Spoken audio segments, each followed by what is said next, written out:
Welcome to the latest Halloween episode of Pubcast plays Dungeons and Dragons. I will be your dungeon master. I can't have hair. It's beautiful.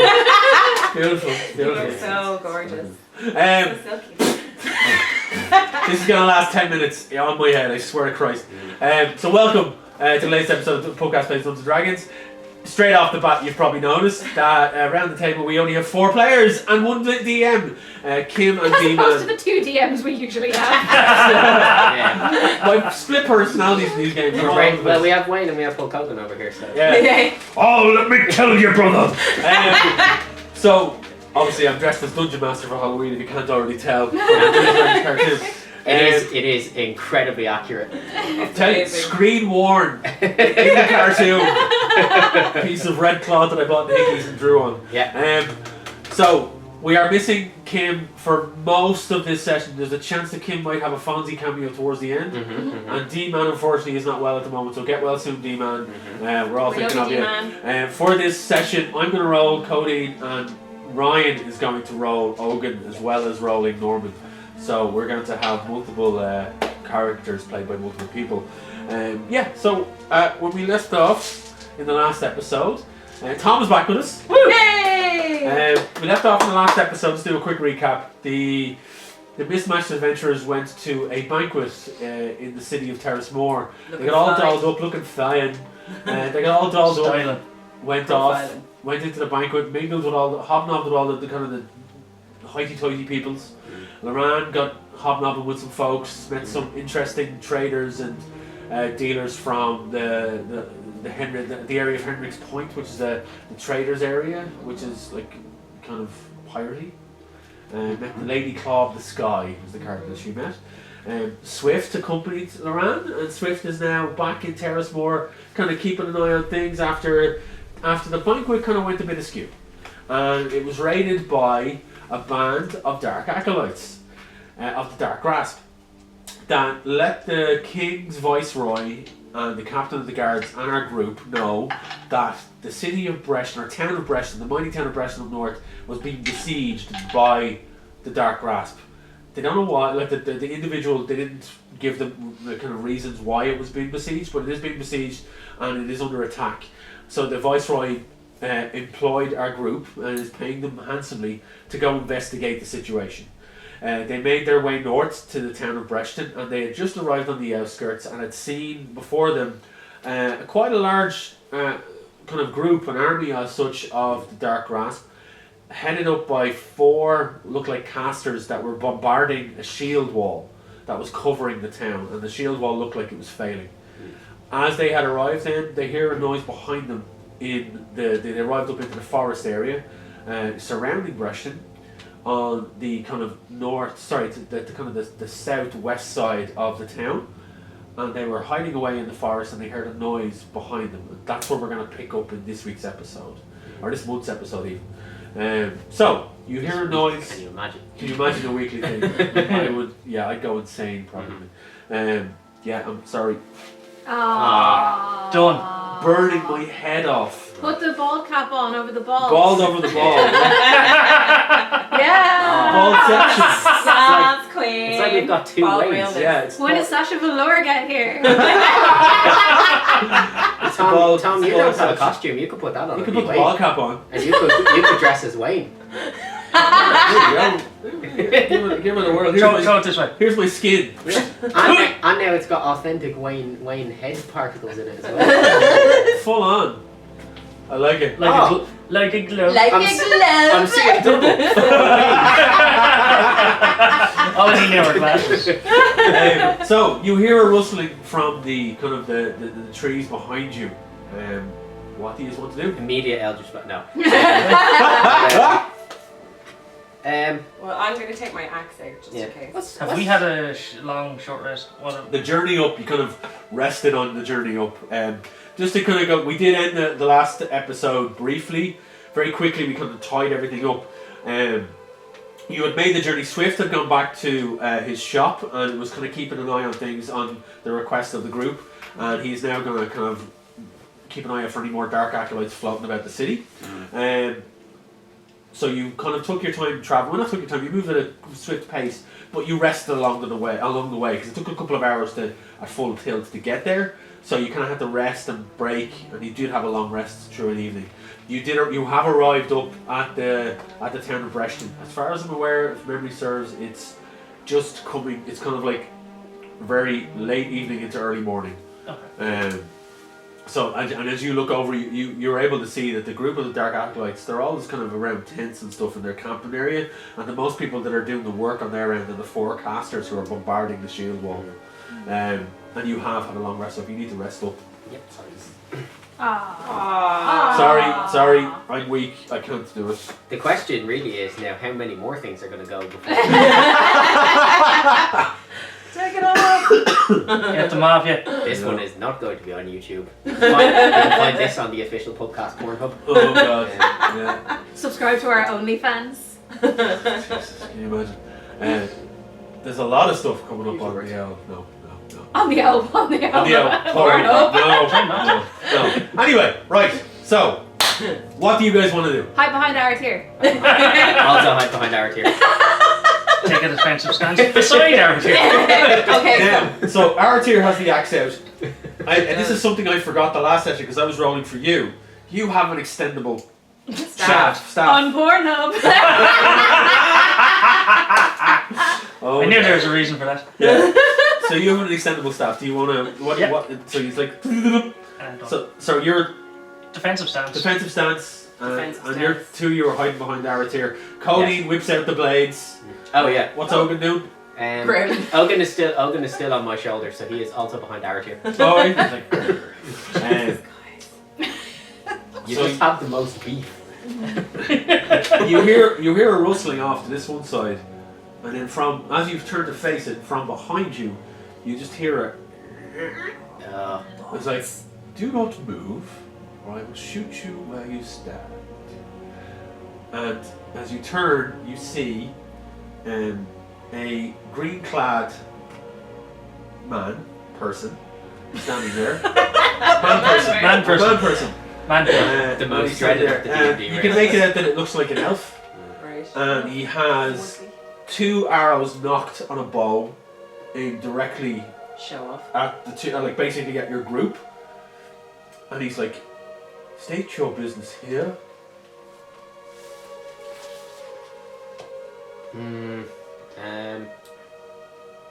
Let me see. This. Norman, you're good at talking. Oh. Is he? Am I? Sometimes. He's the most charismatic. I am the most. Yeah. Well, now me and Loran are tied. Yeah, I think I'll probably step out into the second because no one's saying anything. We both kind of poke our heads out from behind our tier like Scooby Doo. No, but he's from behind. So Oh, he's behind us. the noise was to distract you. Oh. You looked in one No. direction. He came around the other side. We've all turned around and we're facing him now. Yeah, and you're now actually behind all Behind these. these So two. you're actually at the rear, and they're at the front. He's in green.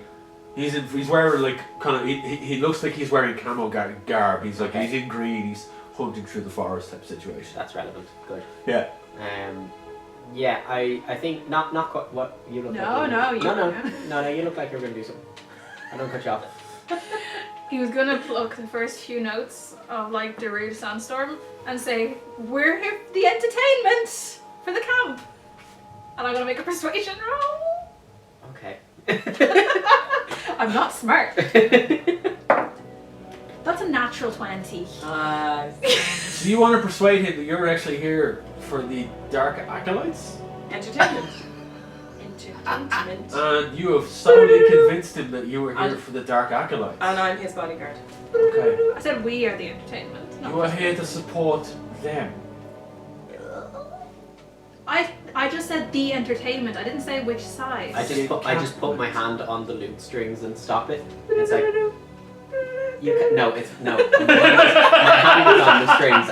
All you're getting is like dum dum dum dum. It's going through bass. Yeah. Boom, boom, boom, boom, like a flea. Slapping the bass. Yeah, slapping the bass, man. Judging by your attire, you are not with the Dark Grasp, no. Clearly. And he keeps the. He's like, well then, you and I and this bunch have something in common, nor are we. Oh yeah, that was bullshit. Sorry. This one misspoke. This is our party. Where are you from? We come on behalf of King Festivus himself. Actually, well, no, we come on behalf of the Viceroy. King Gregor, you mean? Festivus is the old king. Gregor Oh is yeah, Festivus. Gregor is the brother. Festivus. Yeah, Festivus is the bad guy. Festivus, Yeah. Festivus was the old king. Okay. I'm getting my Gregor's kings the new mixed one. up. Yeah. You know, that's fairly a Norman, like an in-character move for Norman Yeah. though. No, well, no, strictly. How do you deal with being bald? Well, he doesn't have hair under his No, scalp. I don't. No. Unless. Well, technically, it's just Not- decided to die. Yeah, we are here on behalf of the Viceroy. He has a long name. Black, the 3.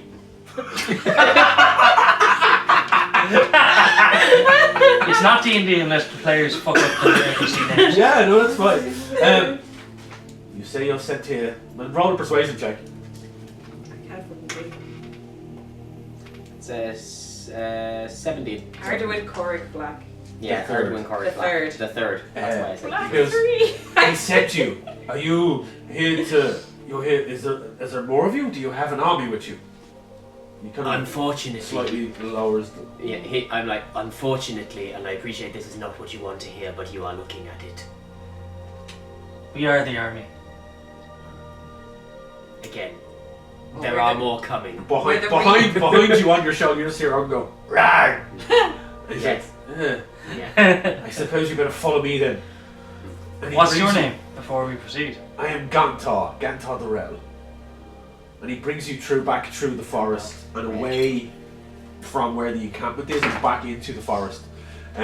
You walk inside, like he doesn't give you any, he just basically says, follow me, keep up. And he then moves off at a swift pace. Heading kind of off around to the west side of town. The town is a walled town. Yeah. When you were at the kind of edge of the forest looking into the encampment, you could make out the gate. Can you roll? I need you all to roll a perception check for me. No, I don't see shit. It's a group No. group check. 14. So what? So Tom, what you get? 23? 23, 14. What you get? 4. 4, 4. 4. Okay, that's great. I'll roll for Cody. Cody's a natural 20. Oh, yeah. What you get? I don't know Elgin's stats. Oh, hang on, I'll get them up for you. They're on D&D Beyond. Yeah, but I can't access them. Yeah, if you click.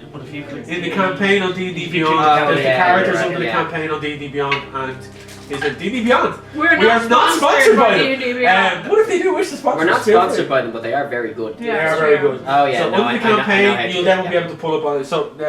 So Cody got a natural 20, and If I'm remembering right, I think it's a plus. Oh yeah, I rolled a 2, so it doesn't matter. that's fine. With Cody's natural 20, that helped a lot. So when you were standing looking down at the actual encampment, you noticed off to the kind of slightly to your right is the main entrance to the town, but it is completely boarded up and it's got barricades and it looks like it's boarded by itself, but it's also got barricades. And you can see on the far side, at the top of the kind of the battlements, there's stuff kind of creeping up over like large stacks of crates and broken ballistas, different things got piled up. So the entrance is barred. Completely barred up. There's no way of getting in through the front gate of the town. So you did notice that. So Gantar is bringing you round to the west side of the town through the forest, moving at a very swift pace. And you all have to kind of keep up with him as you go through. He's very fast, and I need just to. Is he as fast as He's Salazar? pretty fast. He's pretty fast. So yeah, you're all kind of running to keep up. You run for about 20 minutes to a half an hour, and you reach what looks like a kind of an outcropping of rock right in the middle of the forest. And Ganthar moves forward, and then moves towards the rock, and then seems to leap to the top part of a small rock at the front, and it disappears down. And then he sticks his head back and goes, "Follow me!" And down you go. He goes down again. So do you follow him, or do you want to? By the gods, he's been devoured by a rock golem. Turn around, we must go the other way. The rat does. No. That seems legit. Yeah, we'll follow, but someone else is going first. I'll go. Kind of look at our tier.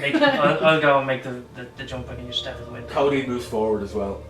Goes behind you. The golem has devoured our companions. I'll keep up the rear. You guys are next. Yeah, we'll head down. Grant, okay. Yeah, for good. You drop down and you actually move forward and you look over the lip of the rock and there's actually a kind of a hidden opening, and you see Ganthar is sliding down and landed at the end and he's beckoning down. You see Talazar jumps in and then Cody follows, then you two follow, and then Arathir. And you fall down. Still on your back. Yes. Ogun is on your shoulders as you go down. And he has to kind of crouch his head down so he's clock it off the top of the little kind of slide. As you land down, you find yourself in kind of a very tight cavern, and he's like, follow me, and he, out of nowhere, he just pulls a torch, lights it, and he just keeps going forward, moving again at a brisk pace. As you go deeper down into the cave, it's a bit more musty, a bit kind of like heavier. There's a bit of a metallic tinge in the air, and then you start to see shards in the walls the deeper you go down. Little glints and hints of minerals and different things. Breshton itself is a mining town, so you know that the caves around it are kind of riddled with all sorts of precious metals and minerals and stuff that it's famous for. So as you travel deeper down, it gets darker and darker, but you see the torchlight as you go. You follow Ganthar, and then it breaks off to the left, and you start going up at a steep kind of like upwards incline. You start pushing your way up, and you're going for another 20 minutes or so, and the minerals in the walls and the glinting in the walls starts to die off, and then it just becomes hard rock, limestone type of thing. And then there's a kind of a Ganthar pushes against something, and then it's like, and there's a pop, and the doors open. A door opens, and a bit of light comes in, like kind of like early morning or late evening light comes in, and he beckons you forward. He puts the torch out, puts it away into his pack, and out you come, and you are stepping out into a side road in the town of Breshton. As you step out, you notice that the town is deserted. There's nobody around.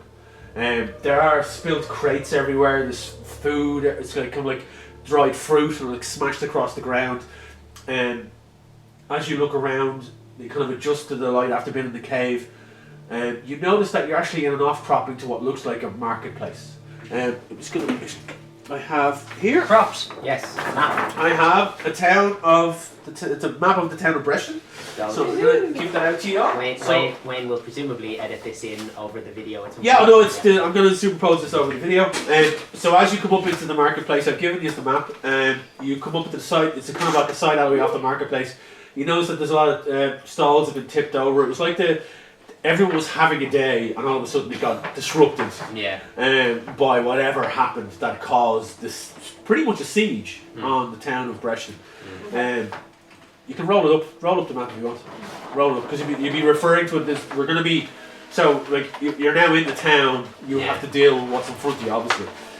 Ganthar then beckons you forward and says, "Right, I need you to follow me. I'm going to take you to the town hall, where the town leaders are meeting. We have to discuss what happens next. Follow me." And he moves you forward. The town hall, you turn, and it's kind of off. You turn to your, you come out and you turn to your right, and there's a set of alleyways, and he heads down the central alleyway that kind of branches out into a wider path and a wider road, and you're heading towards, you see a large building kind of looming off. You know the old kind of like the Dutch houses, like it's got the black and white, like the black wood with the white framing and stuff like that. That's what these buildings in this town look like. It looks like Oxford. It looks like Oxford. And that mythical land. It's the mythical land of Oxford, where all the scholars live. It looks like a beautiful town. On a normal day, it'll be a lovely place to visit. It's a well-kept town. It's seen a lot of wealth pass through it because of its mining trade. As you walk through it, though, you notice that there's stuff spilled over everywhere. It's like people are rushing to get to where they have to get to. So you can only imagine that when this all started, if the town came under siege and there was an attack, the people from the market just all ran. These are just all normal, everyday people. They're not warriors. They're not, they have a towns guard, but from what you can see, there was chaos here. Like it's a mining town. Yeah, it's not like a town that's heavily guarded. Yeah. Because it wouldn't be an obvious target. Yeah. You head towards the large looming building in the distance, and it's the town hall. Ganthar leads you straight to it. The doors they seem to be well shut. Ganthar pounds, like, open up! Open up! I've brought help from Terrismore! Open up! And he's banging on the door. Does he mean us? And you hear I think kind of like a shifting behind it, like as if people are moving things away from the main door, like they're lifting off large kind of barriers and stuff like that. This furniture been dragged aside, and the doors just kind of start to they creak open, and a head sticks out. It's like, Ganthar, what did you've help from Terrismore? Is the army here? Yes, they are. You see, it's a. Sorry, I'm bringing up the character sheet. It's a dude. No, it is a female human, and she's dressed in kind of like a kind of not so much it's kind of a dull orange robe. Okay. And she's kind of leaning. She has a satchel kind of braced over her body. The orange robe has kind of got intricate designs in yellow over it, and she has her hair, kind of her yellow hair is tied back in a braid, and the smudges of dirt on her face. And then he goes, Malune, I have brought help. Where's Carrots? Carrots. I think there's some in the street while we came up here. He's like, Carrots is in his workshop. He's not here with the people. It's like, he's in his work. He's been in his workshop for 2 days now. He's building whatever those machines are at the front. He thinks that they're going to save us all. He's like, well, I have help. They seem to be, well, I haven't seen them in action, but they look capable. They've made it in one piece. Are you going to let us in? Well, fine. And she pulls back the door, and you enter into what is the town hall. But you notice that it doesn't look like a town hall. There are cots and blankets and, all over the floors. This is where the townspeople are. Right. They're all huddled into the town hall. They've packed in. There's people carrying trays around. It doesn't smell bad. It's just it's a large room that's filled with people, and they seem to have been here a while. So you have the usual odor of sweat and kind of like lived in areas. It smells bad now. What? It smells bad now. Well, you're here. Yeah. So Ganthar leads you in, and Malune is heading up the group as well. So, and they're kind of chatting to each other quietly as they walk. Ganthar is kind of gesturing a bit back towards the way you came, and Malune's kind of just shrugging. She has a staff. You notice that is a very intricate looking staff. It's entwined. And the grass where she's holding it seems to be like a handle of knots of wood that are kind of like, when you see those sabers that have like the shielding of the thing. It's that on her staff, but in wood, and it's around her hand. It's all knotted, and there's a few leaves and everything popping out of it. What type of wood? She is. Is it like light wood or dark wood? It's roll a perception check. 17. It's a dark wood. So she's got a dark grasp on her staff. It's a dark wood. It looks like something like cherry wood or something, from what you can tell. She seems to exude a kind of a very comforting aura off her. She seems like she holds herself very well. She's authoritarian in stature, but she doesn't overexert herself on people. So as she's walking and she's talking to Ganthar, he sees her. He seems to be talking to her as an equal. They know each other very well by the looks of it, the way they're talking to each other, the way they're conversing.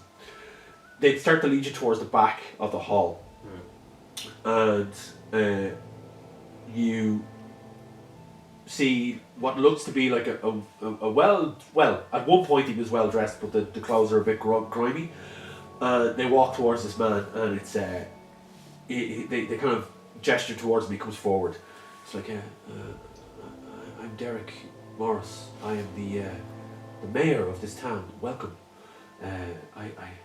I'm so grateful that Terrismore sent help. We've been here for 3 days. Thankfully we're well supplied. We have food and water and everything, but we don't know what these people want. When he says this, I want Cody is going to roll perception. I want you to roll perception. I want you to roll perception. Cody gets a 13. 13. 14, I think. 14. You notice that when he says this, when he says, I don't know why they're doing this, you notice that Ganthar and Melune look at each other and kind of, they slightly wince. There's definitely a look of recognition between the two of them as he says this. We've been holed up here. I just want to keep my people safe. I need your help to get them out of here. This town is no longer safe for them. They need to move. We have an exit plan, but we don't have enough people in order to action it. And now that you're here, you can help. What's the plan? Well, and he looks to Ganthar. Ganthar kind of walks forward towards. He says, "Look, there are caves. We came in through one of the tunnels that you saw. This town is atop a complete network of cave systems that lead into the mines. But there are ways out, and the mayor knows a certain pathway that will lead us into the mountains where there is a keep that will keep these people safe. And there was only myself, Melune, and our leader, Carrots. Carrots is a dwarf engineer of great renown from where he's from. He's a formidable person, but the three of us cannot get these people to safe by ourselves. Now that you're all here, we can maybe try. We don't know what they really want out there. We know that there's something in this town that they think they have a right to, but we're not going to parley with them. They're vicious animals. They're killing people. They attacked the town out of nowhere, and they killed about 50 townsfolk for no reason whatsoever, unprovoked, just to get something in this town. If you're so concerned about your people, why don't you just let them take what they want? Is that We a stupid question? don't know what they want. Then just... Have you tried asking them? They killed everyone that approached them. If you've already got your plan, what's kept you here for 3 days? We have 450 townspeople with 3 people protecting them. We don't have a king's guard. We don't have a town's guard. We have a militia. You got us here easily enough. So, and also, if the tunnels are your way out, how do you access them? Why do you need us to protect your people to get them out if they're coming out through tunnels? Also, we were kind of just sent to investigate, not protect, no offence. Yeah, we were sent. This isn't like our... There are things in the tunnels that might attack us. There are people Like here what? that might attack you too. Yeah. Exactly, but the tunnels are... Well, no, are there a are people chance. here that will attack them. Well, yeah, but if they say they might attack them, they're going to mean that they will attack them, aren't they? Arguably. It's going to be all the same Arguably, the thing. people here are attacking them. Well, that is true, largely. I think everyone's just attacking everyone. There's a lot of And Look, attacking. people are being killed. People are being murdered by these crazy... whatever they are. They want something here. And we need to get the townsfolk out. 3 of us cannot protect 450 people in these tunnels. We're spread too thin for that. Well, I can see why he didn't negotiate with them. Maybe you need to speak to Carrots. I think that would be Yeah, a good idea. yeah. Yeah. Uh-huh. Where is Carrots and what's his He's in a idea workshop. behind all this? He has made a makeshift workshop. He has been the whole reason why we've been able to keep these people at bay. Myself, Melune and Carrots travelled together. We stopped in this town a week ago for a bit of rest. We did not expect any of this. And we stayed to help these people because they had nobody else. Terrismore was unaware of it. They're having a party to celebrate their king. To be fair, it wasn't a very good party. I thought it was quite good, actually. I was quite enjoying it. How did you know to come here? Oh, we were told by the Viceroy. And how did the Viceroy know? Not sure. You know what, that's an excellent point. Supplies-wise, how long do you have, do you have enough to kind of keep... We have enough to keep us here for the next week. Why not wait it out and let them take what they want and then they'll leave? They are murdering Actually, everyone. They've come to murder everyone in the town. To be quite fair, we have actually dealt with this particular cult before. Who are they? Oh, It's a whole thing. It's a whole thing, it's not worth it, but These people are dying. oh yes, no, but telling you who they are, are you aware of the name The Dark Grasp? Does that mean anything more. Malune steps forward. I know Gandalf the Red is aware of it, but the rest. Malune steps forward and she's like, did you say the Dark Cross? I did, yes. As in the Acolytes? Those are the ones, yes. We've Yes. had dealings. I saw a few of them in dark robes. I did not see any sigils. No, it's them. Okay. Gatha, we need to get these people out of here. The Dark Grasp are vicious and murderers. They're not going to listen to reason. No, If they want something in this town, they're going to come and take it and kill everyone. To be fair, there is a not insignificant chance that what they want are all of you. But there's nothing here. The Dark Grasp are necromancers, and My point exactly. but they don't want bodies. They want the means to make the bodies come back to life. These people are alive. There's nothing in this town that's going to allow them to do that. That Are you no. sure? Are you sure there's nothing in the tunnels that they may want? I mean, Nothing in the cave system Do that you know they the full want? history of this town? What if there is something? No, we've been here a week. Well, there you That's go. fair. How do you know there's nothing Yes, they want? take us to the vegetables. We'll talk to them. Do you mean Carrots? That's the one. His name is Carrots Johnson. Is he multiple people or is he just the one? He's the one character? person, definitely. He. Yes, he's quite a handful, but he's our leader, so we follow him. So He's it's very a singular character. versatile. Fine, he's over in his workshop on the far side of town. Let's go. Ganthar, do you wish to stay here, or are you going back on your watch? He's like, well, I'll go back out and keep an eye. I will return shortly. Ganthar leaves and heads back towards the tunnel area. Malune kind of tells the mayor to kind of bend down and keep an eye on everyone, and she gestures towards you. Follow me, and his workshop is this way, and she brings you back out the way you came in. As we kind of walk over, I'm just sort of like quietly to the rest of the group, and it's like, it is a wonder that the elf said we are the competent ones to help out here when he alone managed to ambush 6 of us. They must be very desperate. Cody pipes up and says, well, he was quite dexterous and knew exactly what he was doing. But, Which distinguishes him from us in many ways. yes, but also we have numbers. They don't have numbers.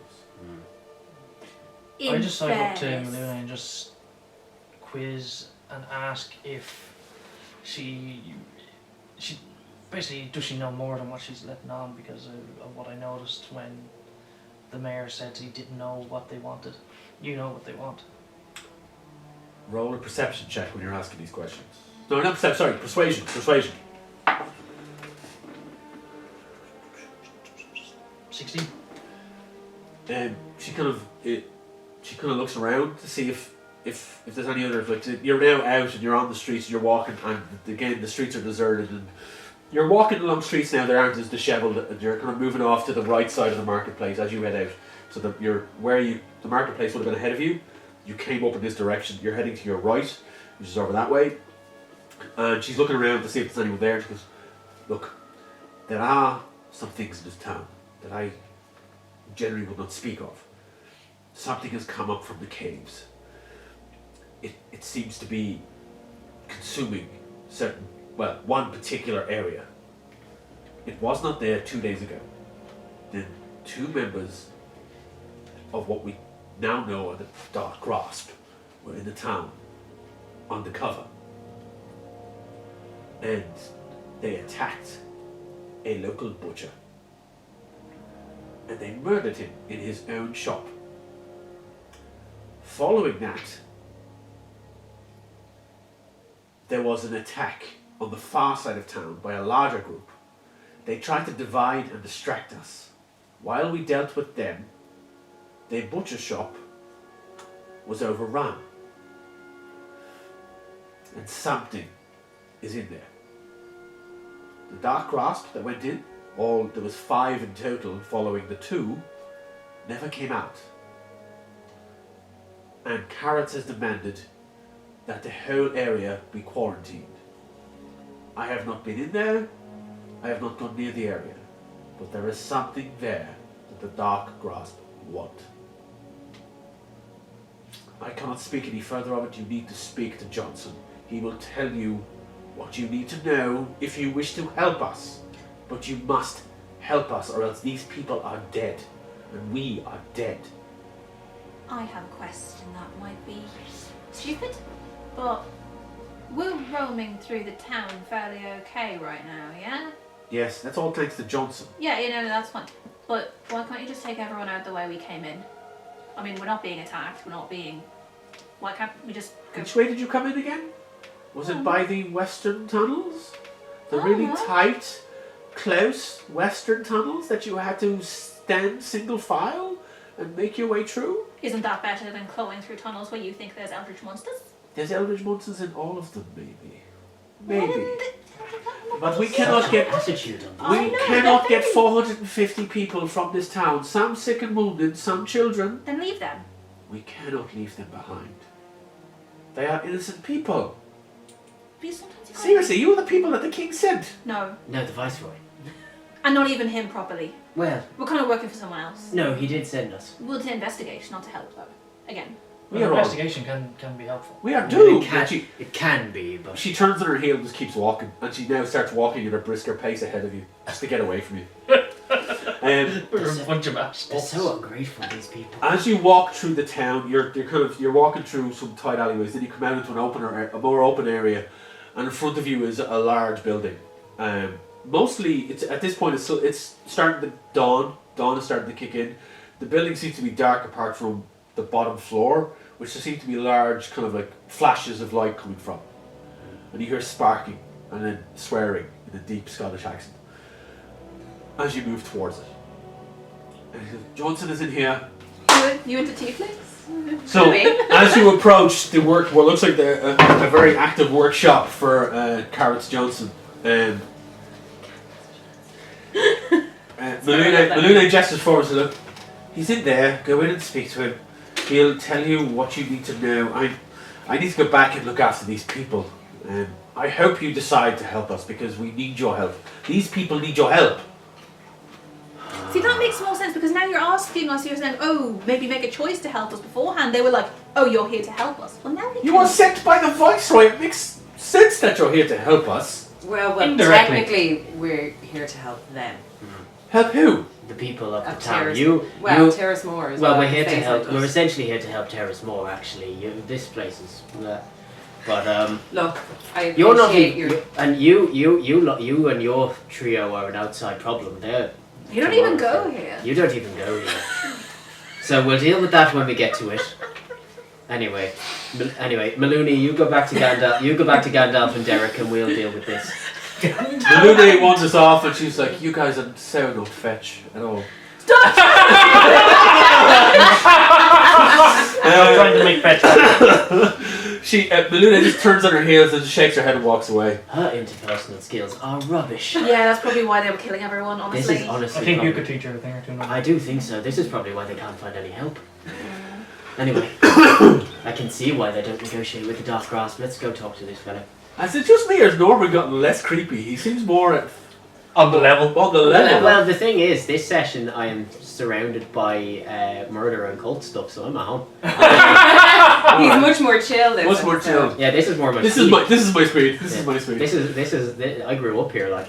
Um, But we're doing. so what these ones do? You're standing inside the workshop. You can Oh, see the flashes of light happening. Oh in the yeah, corner, we're going in to talk to the Yeah. parrot. Yeah, I'm knocking on the door. Michael's right there, Jesus. Very loud.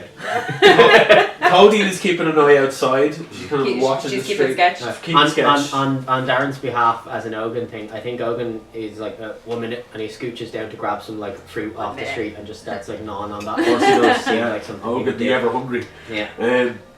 So you make your way into the workshop. It's the two front doors of the area are open, and there's large flashes of light coming from inside. They seem to be arcane of nature. Just like bright flashes of blue followed by bright flashes of green. You hear like, that fucking bastard and piece of shit, you fucking, I'll fucking kill you. I'm gonna fucking get it in there. You're gonna make it fucking, yeah. And you're ding ding ding. Psh, psh. Come in if you're coming in. Carrots. Yeah, saunter on in. Are you Carrots Johnson? Who the fuck are you people? Hi. Reinforcements of a sort. Reinforcements. We're from Terrismore. Oh, right. So the king has bothered to look up from his fucking counting book. Oh, is no, it? no, from Well, Terrismore. sorry. the Viceroy sent us. We are from all over the place, and we kind of got involved. No, the king's not concerning himself. No, the with this king's not loaded ours. place. It's more the Viceroy sent us to do some Well, recon. the Viceroy speaks for the king, I guess. But So he says, but that's So neither he here nor says. there. So we were sent to do some recon to see what was happening here, And recon! yeah. Recon! I'll give you some fucking recon. We're fucked! yeah, you seem to be the person who knows the most about what's happening. Yeah. What's his face and what's her name sent us up here. Gandalf and Maloney. I think it's Who the Luna. fuck is Gandalf? Sounds like a pansy. Elf. That elf Green. dude. He does, Gandalf! he does Gan- seem... Gandalf! Ganthar and Minuna. Maluna. Miluna Maloney. sent us to talk to You guys have a problem with names. Yes. Yeah. I'm terrible with names. Right. I have already Well, forgotten. Show me a weapon, I'll know what it is. But I'm tell me. you like weapons, do you? I Hey, you do. seem like the type, love. I'm Carrots Johnson. I'm Nice an to meet you. We'll remember engineer. that one. I'm I married think. here. Out here, right. And Oh, you, Moran. right. No. You, Norman. You, Talisker. Talazar. Nice. You're Codeine. Right. What's the funny fella? He's too That's busy. Ogun. He's too busy eating to introduce That's himself. Ogun. Ogun, right? He's your pet, like No, he's a colleague. colleague, right? Acquaintance. Hey, I'm a bit He- taller than him. I He suppose can he's normally talk, he's just busy Right, stuffing well, his face. right, okay. Well, welcome to hell, right? Is it really that bad? Well, I mean, we're down about 70 people's been murdered by these fucking pricks. I've built as many of these guys as I can try to get. They're all in the battlements and in the watchtowers. You look over his shoulder, and you see a half-completed golem. Yeah. It's like the one that tried to eat us on the way in.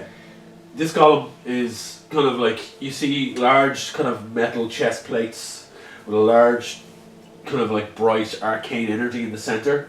Its arms so far of completion that one of them seems to be a fully articulated arm, like with a hand and everything on the other end, and the other arm has a large kind of blade on the other end. Okay?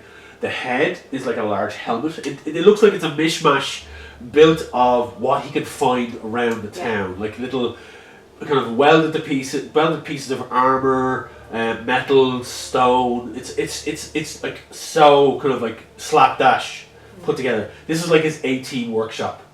Like he's like B.A. Baracus, like slapping this shit together in the montage moment. And he's like, these lads are all over the watchtowers. They're like on the front of the town, up and on the walls, on the side. They're covering any weak points in the battlements. So this is our wee army that we have. But You seem like the most reasonable person here. You're someone who's just getting things done instead of whining and being like, oh, please help us, and you're just doing shit to help them. See, this is someone we can do business with. well, we do need help getting these people out of here. Are you guys willing to help us? Like, all it's going to take, we need to get them to the caves, protect them from the beasties that are in there, because there are beasties. What kind of beasties? Well, you're talking about goblins and maybe a few spiders. I smash goblins pretty well. That's what tends to live in these little pocky little holes in the ground. So, unexpected beasties, but stuff that we could handle. Pretty much. See, he makes it sound much easier. Yeah, you see, these are crowd What's were just like happened Bit in- over yeah, dramatic. big time. Why not? So, are you going to ask him what's in? He's like, right, the butcher shop, right. Well, you see, the reason these guys, these fucktards, these pricks called the Dark Grasp are here, right? They're here for something. It's a wee bit out of my field of knowledge, but it's really fucked up. Go on. I take it you know about the butcher shop, so either Ganthar or Malune told you about the attack that we had. There's actually something there. I think it's best I show you. Is it one of those meat monsters, I wonder, like we fought before? Meat It's monsters. like Well, the- there's definitely meat involved, love, but Show us the way. Yeah, okay, right. There's a bit of a glint, I'm sure, in your eye. Cody at this point is like, do you mean to say that there are more of these creatures here, or is these are people that are in the town that are evil and part of the Dark Grasp, or you're saying that these are something we have to fight? It's like, well, no, it's like there's nothing you have to fight, love, but it's like it's definitely something you have to see to believe. It's not something I can tell you what it is. Indeed. So he leads the Lead the way. way. He's like, I'll be back for you. Don't fucking go anywhere. He leads you out of the workshop. Puts his tools down, puts down the welding kit that he had. And you see, as he leaves, I want you to roll perception, and I want you to roll perception. It's a 14. I'll roll for. Oh, well, Ogan is off eating food, so he won't see. So no, Ogan's 19. not- 19. You notice a large tome on the desk, and the tome seems to have a lot of arcane sigils and instructions and guides as you leave. He kind of walks away from it. He closes it over, and there's a clasp that he closes. And he's like, "Right, follow me. We're going over here to the meat market district. I want to show you this fucked up situation." Why haven't you been able to deal with it? Deal with what? The fucked up situation? Aye. Wait till I show you, and then you'll know why little old me can't deal with this kind of shit. What's your background in all this? I build stuff. I build stuff and I shoot things. That's what I do. You know, I'm very lucky in what I can do, but I can't deal with this shit. It's fucking weird. What you do is genuinely sounding a little bit transfixed by the golems. Genuinely remarkable. Yeah, you are very competent so far. Thank you. Can I ask politely as we walk along? So you want to ask me a question about what? As the automatons that you construct, Aye. you addressed it as we left. Was that in jest, or could it actually wander off by itself? Well, it's got enough arcane energy to at least let it, have a bit of a jump. Interesting. So You they're have to mould these things. Leaving this shite half done is always dangerous, but it's not going to go anywhere. I have it strapped down. It's So fine. they're not the ones that are on the walls, not exactly slaved to your control, but Oh no, they are. They're all bonded to me, but they won't do anything until we actually get it ticked. If somebody comes in and tries to attack the walls, and it's kind of like an early warning system. I get a little twinge in my brain, and I know, and then I go, "Hey, shoot, lads!" And boom, they're fucked. They've managed to keep at bay, but the shield is fallen. Malune can only do so much. She's fantastic and all, but it's taken a drain on her. I take it you talk to her, eh? A little. Is she a wee bit snappy? A little. very, Yeah. very. I thought You know that that, was you just know that Karina. shield that's around the town? That's her doing. She's concentrating on that. So, Oh, that explains. there's a reason why she was a bit snappy with you. So sorry about that. But, she's keeping us all safe. Okay. So, come on! Let me show you this fucking weird situation. Norman looks a lot more thoughtful as we're wandering along. Right. So you walk your way through the town. You kind of make your way back towards the marketplace and then off to the left. And you come upon... To the left, to the left. You now start seeing there's kind of like meat markets and trader shops and fresh produce stores off to the side of the market. And then you start to smell something. It Was doesn't that you, Norman? Not this one. Okay. It might have been ugly. It smells really fucking bad. It's this closer. The more you walk up the street, the worse it gets. Is it like? Smells like death. See that? Oh well, then it actually might have been me. Right there, it smells like death, but it's got an acrid, acidic stench with a bit of scorched meat. And there's ever something the barbecue underlying the whole thing, but like bad barbecue, like really shitty barbecue. Cheap meat cooked to fuck. Yeah, cheap meat cooked to fuck. But then it's like you have that copper feel of blood as well, like Yeah. the copper stench of blood as you come close. You turn a I corner think and it smells fine. Yeah, yeah, no one would probably think this is amazing. This is like flowers and shit. As you turn the corner, Carrot's gestures like, right there is the shit show, and you look and there's a building kind of separated from the rest, and it is covered in these red pustulous vines that crawl up and around the building. This looks familiar. There, it's like the earth has burst its veins and the blood vessels are just splattered across this building. There is an entrance. You can see as you look, it's kind of like this concave dip in where the vines are. It's like Johnson's like, you can't go in. Like I've been in there twice and I'm alright. Like, but it's like fucking disgusting. I had to investigate it because we wanted to know what these fuckers wanted. It seems to be some kind of crystalline energy that has taken over the building. It's come up from the caves. I'm already heading towards it. So you head towards it? What are the rest of you doing? I'll follow behind. Not do that. You're staying away from it? Yeah, I want to take out the little Yoki that Trevelyan gave us to ask him questions with once a day. Okay, you want to contact Trevelyan? Yeah. Okay, Good plan, Moran. I okay. forgot we even I'm said so that. proud of you. Thanks, Mom. Excellent, okay, so that's what Loran wants to do, okay? Yeah. What are the rest of you doing? I'm just going to investigate with Norman, just keeping my distance, but enough that I can keep an eye on him. Codeine is looking shook. Codeine is standing back a bit and is like, nope. No. You alright, Kay? This is bad mojo. This Actually, is I like- think after last time, Ogan's gonna not go in with me. So it's just you right now. Yeah. Will you guys be okay if I go in with them? I kind of feel like I should. Jill, I said raise your voice. I do have a lot of muscle. I should go in with those guys. Yeah, but Kay, I will you mean- be alright if you stick with these I guys? can, and Kate is like, 2 blades. Okay, you hang out here. Yeah, but the thing is, I know you've got muscle and all, but the last time that thing got in people, muscle didn't really matter. Hang on a second. You people know what this is? Well, I mean, yeah, Yeah. it's up for debate. We know someone who does. Right. Well, right, okay. So, what the fuck is it? 1 second. And I wanna buzz in with your man. Okay, right, so. God, I'm glad I'm not round. So you're gone in. Yeah, no, I'm inside now. Right, okay. Oh, Yeah. Ooh. he's I inside. I have entered the meat. You've entered the meet. I have. That's I a have- t-shirt I right have, there. I have passed through the beef portal. Beautiful. It is. I didn't want to be too graphic. It's like a Clive Barker movie here. It's you're talking like. That's what I had in my head. Yeah, it's books of blood situation right here. Yeah. Where it's like, it does as Norman moves towards it though, it seems to part, and he enters. Yeah.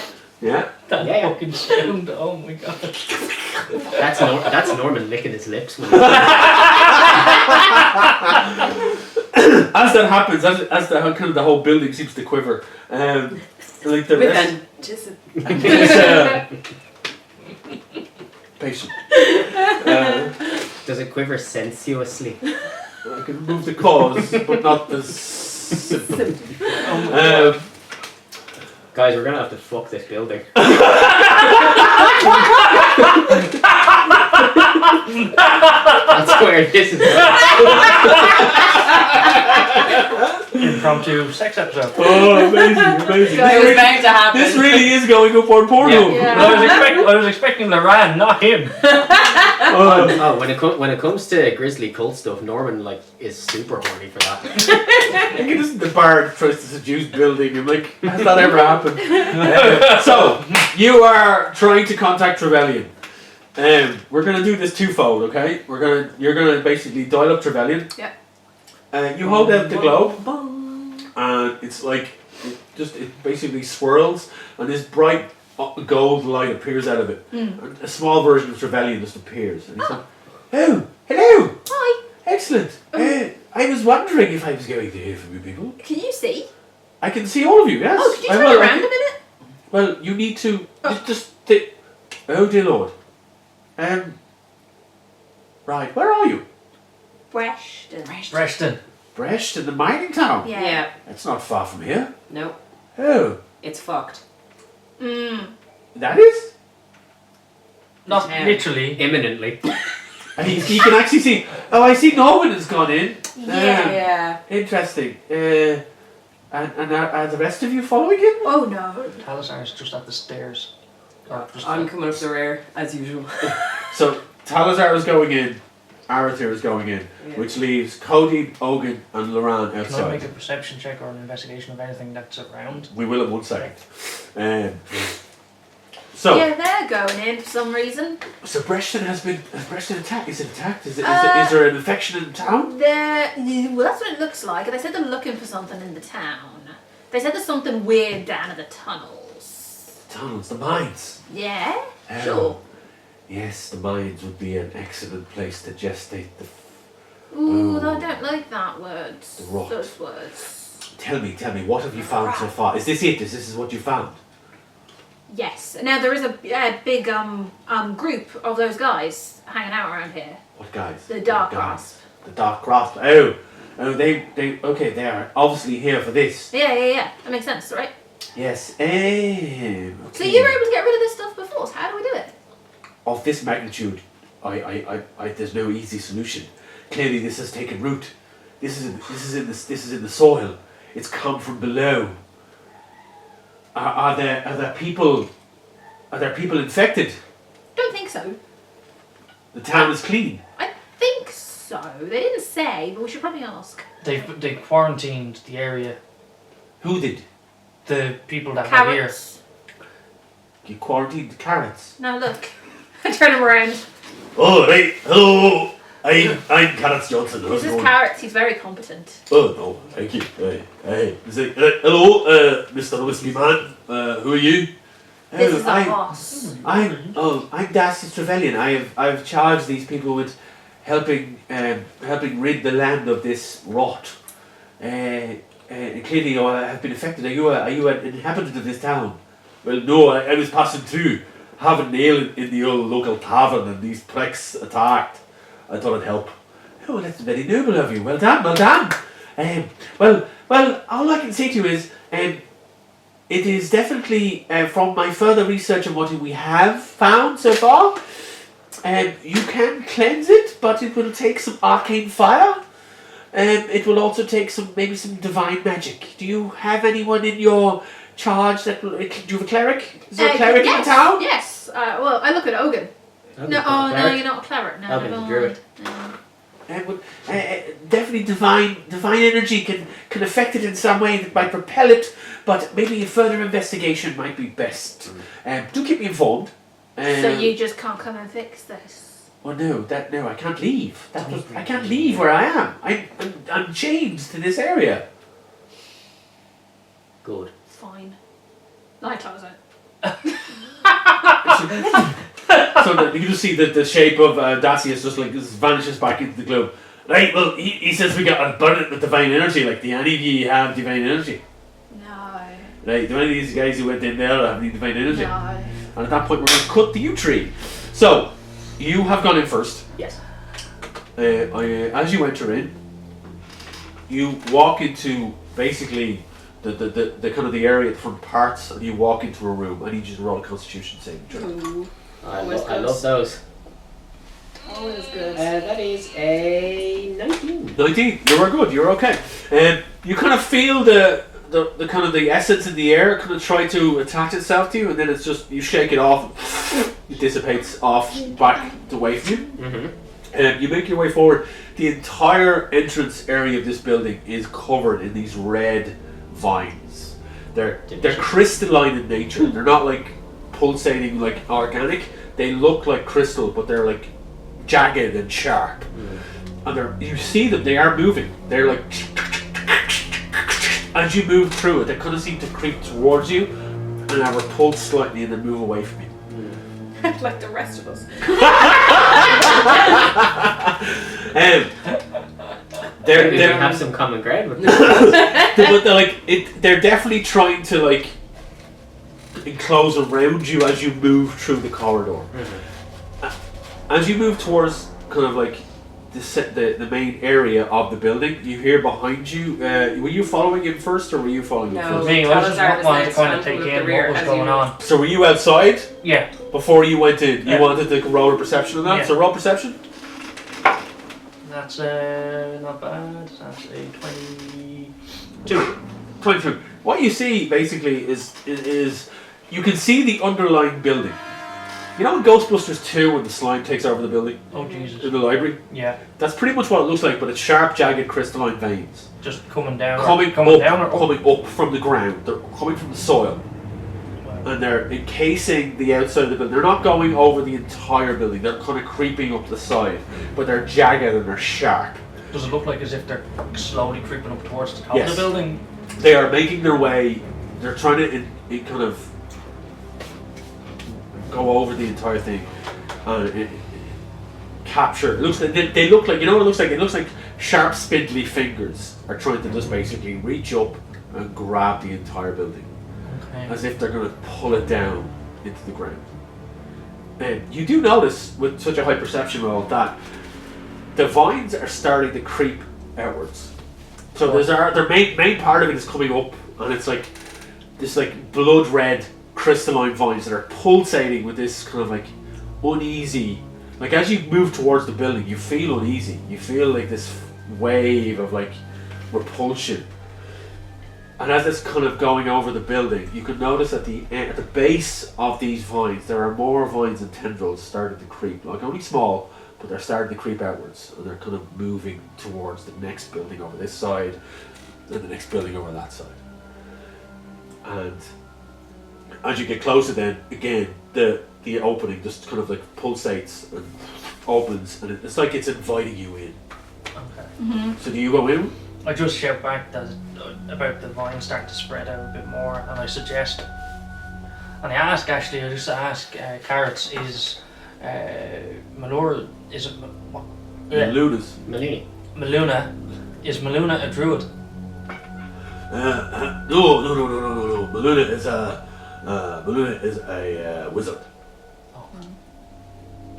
I'm a druid though. Oh, yeah, forget about Hogan. Do you have any fire? Let's find out. Hogan does. I think as far as where he has fire. I believe he does indeed have produce flame as a cantrip, Yep. but That's needs also to a be spell. checked. Yeah, if that's a spell attack roll as well. We can say, and I'll say this as a DM, for sake of the fact that I know Darren couldn't be here to prepare his spells for this session, that any spells that you require to be prepared are prepared. Okay. As if Darren's ever prepared his spells. Come on. Does he have it? He does have produce flame. Yeah, no, Darren does have that. So I suggest just hold out the flame close to it to see what happens, see if it reacts to the heat from the flame. Hogan, what does Hogan want to do in this situation? Don't see any reason why Ogun wouldn't do that.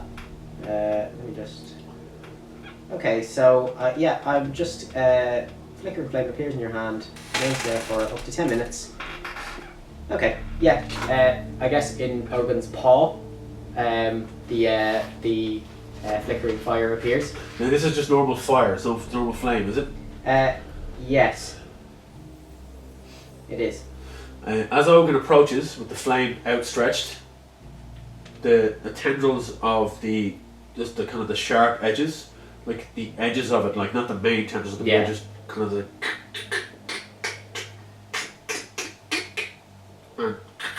and start to consume the flame. Oh. What does Hogan want to do as it creeps closer and closer to his hand? I think I'm going to make him attack with it. You're going to make him attack the flame with the flame. Yes. Roll an attack roll. So his spell attack modifier was +6. Bloody hell. Nope. That's really bad. It's an 8. 8.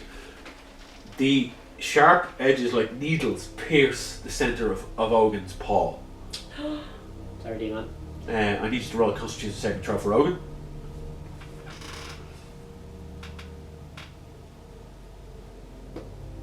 It's a 17. 17. Ogun manages to pull his paw back real quick. Yeah. And you just see a spurt of blood, and the needles then kind of consume. The flame stays where it is, and the needles just whirl around it and draw the flame back into the main kind of pulsating shaft of the actual barbed area, and all of a sudden then you just see it go, and it grows. Nice. That's interesting. So fire makes the building horny.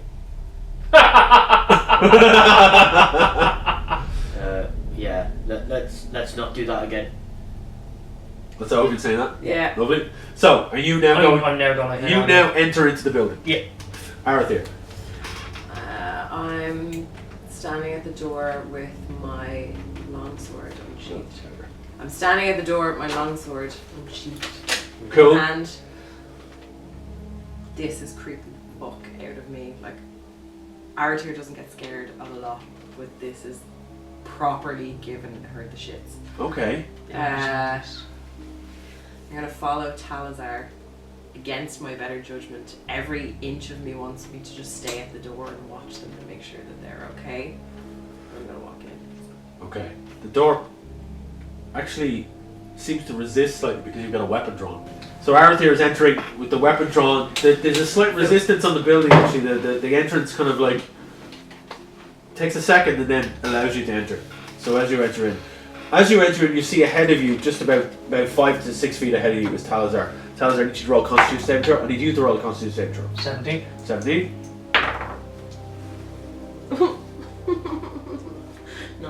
9. You're fine. The kind of the essence in the air, like the dust, kind of like moves towards you. Yeah, and it just kind of like moves away from you. As it hit, you come in and it just you kind of are a bit off guard because you're tense. And the dust kind of moves towards you. You kind of breathe in a small gap of it, and you take 2 points of. Sorry, actually, you take 1 point of poison damage. It's not too bad for now. No. So you look ahead, Talazar, and Arathir, you can kind of see over Talazar's shoulder. About 20 feet ahead of you in the main chamber is. Is it dark or what's the light like in here? There seems to be an unnatural red pulsating light coming off everything around you. And again, it's the same. You see these sharp, jagged, angular, thorny veins just pulsating through the building. And about 20 feet ahead of you in the main chamber, you see Norman. Norman, what you see as you stand in the main chamber is this huge mass to the back of the room. Because in the direction that you guys are walking in, you're walking in the main chamber. Norman is looking to your, as if you're standing here where I am. Norman is looking to your right, so you're this way, and he's kind of looking upwards. That's all you see. What you see is this huge mass of red webbing that is just containing multiple lumps, what look like partially digested meat and carcasses, a few things, and at the top you see 5 humanoid shapes all encased in this red crystalline webbing, and they're pulsating. They're like over and over again. There's an unnatural red glow coming from the entire room, but especially from these 5 bodies. The entire room is just this huge web of these sharp crystalline edges. Everything is just covered in this stuff. The whole countertops, the instruments of butchery, the whole thing. There's a chopping block over here. There's cleavers. You can barely make this stuff out. And as you two kind of enter the room, then you see the exact same thing.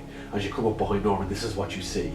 It's like it's you've taken a butcher shop, which is already a place that's covered in red, and elevated it to something that's just unseen before. It's like a grotesque version of a spider's domain, because it's just sharp webbing everywhere, and these are like flies trapped in a cocoon, ready to be consumed. That's what you see before you.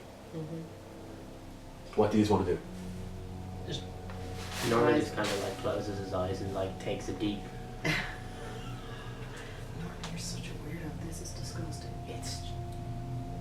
It is disgusting, but also it's magnificent. So Do you know? Everyone needs to elevate their voice when So we're talking. those 5 blobs, are they the dark grass guys that came in here? I believe so, yes. Do you reckon they sacrificed themselves, or they got eaten by it? I don't think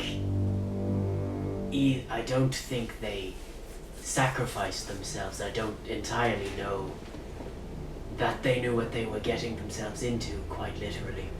Out of the 3 of you, who has the highest perception? 5 plus 5 to my perception. My passive perception is 15. Definitely not me. Okay. Yeah, it's Well, Okay. And you have to roll a Guys. perception check. I'm after getting sprayed with something, so the less time we stay in here, the no. better. You should go. Really? Yes. Will you be okay? Yes, Do you think? I do. What you get in your perception roll? Fuck this, I'm out. 13. I roll 13, but my passive perception's 15. So Okay, so you're leaving. Yeah. As you're leaving, Talazar notices below the 5 bodies there's a darkened doorway that seems to have a kind of a concave in the webbing, and the crystalline entities are moved apart from it. It leads back into the back of the butcher shop. Nope. You're going? Yeah. You're going. Aratir makes a beeline for the entrance, or the exit. What are you two doing? do you want to investigate this further? Now, you don't see this. You Yeah, see I this. don't You see have to tell him what you see. Yeah, there's a door, and I point out where it is, and I describe that the door goes further in. Okay. How useful do you realistically think you're going to be in this situation? We can find out. Because I intend on going further. I don't want to leave you on your own. I don't trust you on your own. Damn bitches be crazy. Well, That's what I've muttered to myself Yeah. as I As close they the leave. door. if you think about it, you're the only person in here with me.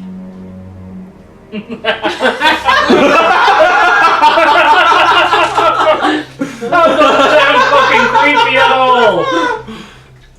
Okay, so what do you want to do? I'm heading towards the door. You're heading towards the door in the center of the kind of lead towards the fuck back yeah. of it. Yeah, Okay, so you're leading the way. Are you I following just up slump my behind? shoulders and I just fucking make sure the staff is in my hand and just Okay. go, fuck this. You move towards the kind of. It's darker. It's visibly darker in here as you entered in through the door.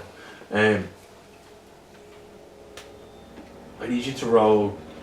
Both of you to roll a perception check. Nope, don't see shit. What's We your rolled an 8. An Again, 8. passive is 15. what's your proficiency modifier for that? 3 plus 5, it's 8. 8 in What's total. the difference between passive perception and just perception? Just If passive means that you can kind of just see things literally just in passing. so it's like as a DM, I would know that if there's something happening in the room, the first person to see it would be Talazar. Okay, Yeah. okay. Whereas he would pick it up quicker than anyone else in the room. Okay. That's why I asked who was the highest That makes passive sense. perception. Alright. You currently, as you're making your way in through this, you know it's very dark. You can see that the spindly kind of like sharp webbing does go in and follow deep into this room, but it gets very dark very quickly. You move forward down a corridor and it opens up into a chamber. The chamber then breaks upwards and it looks like it's broken through what was the ceiling of this kind of storeroom. You see racks of meat that are completely encompassed by this dark, heavy. It's a lot heavier here. The webbing is darker red. It's like a real like it's kind of a burgundy kind of color, whereas before it was like a bright red, like neonish even so. But now it's a very dark, deep red, like heavy blood red, Blood in a bag. That full on like that color red. Like, you know? Okay, yeah. And you're going through and it kind of moves up through the ceiling, and as you're looking up you see that these tendrils are starting to pulsate, and you look up and you see this lone figure. And they seem to be have some kind of butcher's apron on them, but they're split from navel to neck, and their chest is pierced open and the webbing is pouring out of their chest cavity, and they're standing and their eyes are up in the air, and this seems to be the source of everything in the room. But you also notice these sacks on either side of the body. I need you to roll an arcane check. This is hot. Oh, What did you say?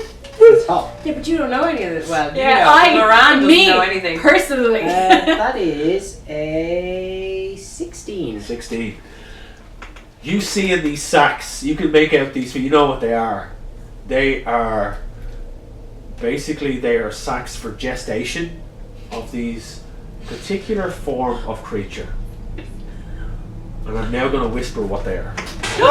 First whisper of the game. Meanwhile, we're sitting outside like, so how was it? I'm like, fuck, man. Too bad. Oh, really awful. gross. It was disgusting. Ooh. I got shit in the face. Oh, in character, I would know what they are. Yeah, And those you would. guys are still in there. Well, it was nice knowing them. Yeah. So these sacs are kind of around the body. There's about maybe 6 or 7 on either side of this desiccated corpse that has been used to gestate this entire area with this like deep red vines. Like a lot of this stuff, the red, like the heavily deep red kind of vining area is coming from the body. It's not coming from what's coming from outside. Yeah. They're joining in. Everything else is coming from this body. So this body was used to gestate these creatures. Wow. But they're not hatched in any way. The eggs are still like. Yeah. And there's an acrid stench in this room. And are you moving deeper in? I want. Norman, Yeah, what are these things? This town has a much larger problem than the dark grasp. Let's put it that way. No, I'm heading towards the body. Okay, you need you to roll a Constitution saving throw. What do you do? I'm just taking a 5 step forward, taking it and staying well back I behind. need you to roll with advantage on this one. Okay. Okay. That's slightly better. That's an 11. 11. You again, the mist kind of in here. It's heavier. It's coming towards you. It's like you like brush it off. What do you do? I was standing just about 10 feet away from him. You're staying at the doorway. Okay. Right. So that's it. You're I'm just moving kind of closer. watching. What do you want to do? I have 2 things I want to do. First thing, this close, just offhand. The corpse is definitely dead, right? Oh yeah, full on. There's no sign of like. The eyes are rolled back white. The skin is like the skin is taut on like a skeletal frame. Yeah. It's completely drained of its bodily fluids. Yeah. I want to peel open one of the egg sacs. Oh You want to peel up one of the egg sacs? Yeah. He said in the daintiest voice. I know. Yeah, haven't you seen Alien?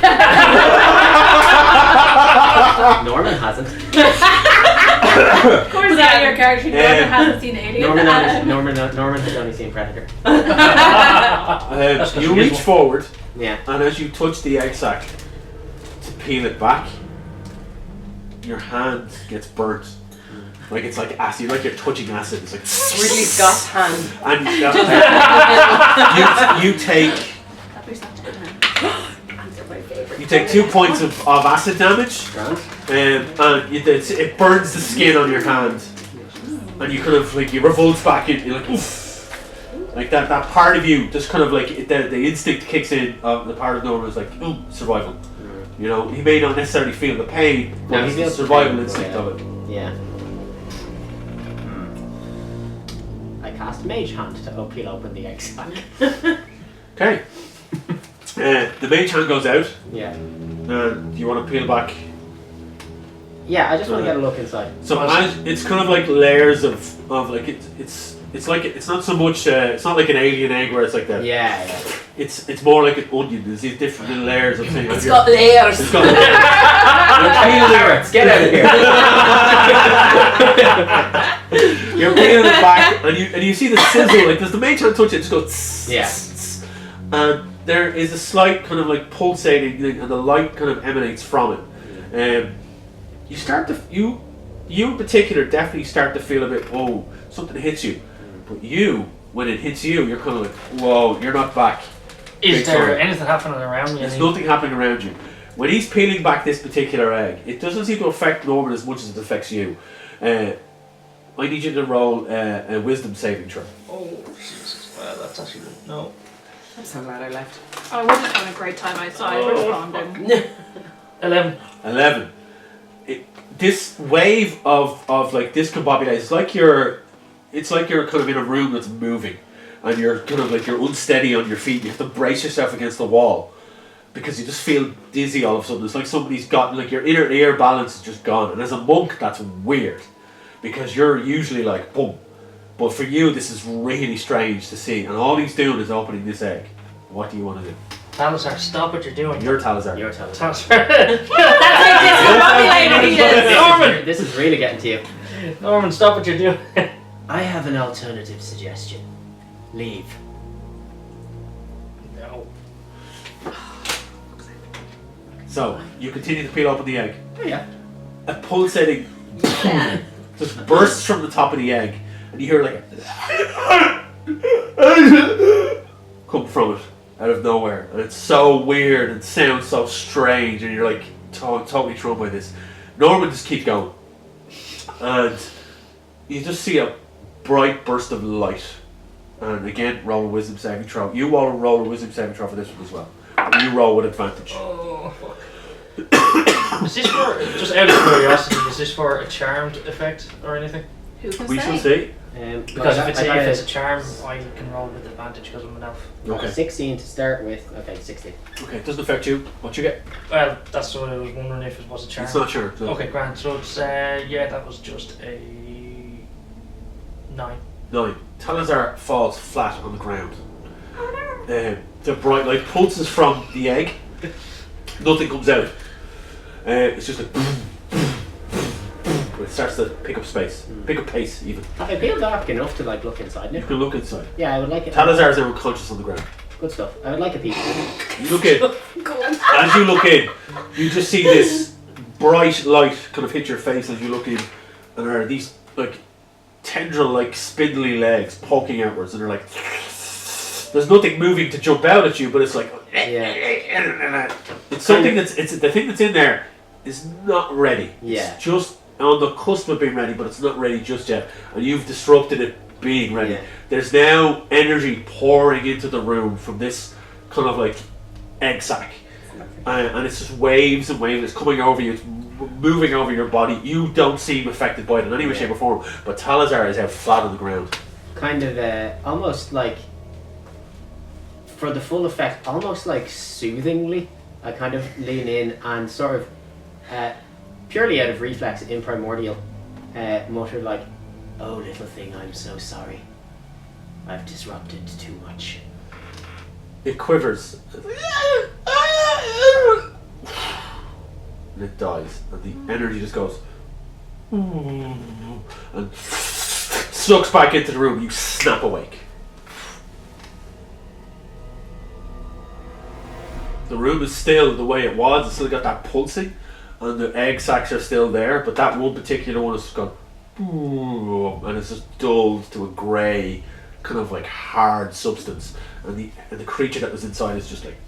And you just see cracks. And it looks like it's starting to harden. And all any moisture that was in its body was just drained. And it's like.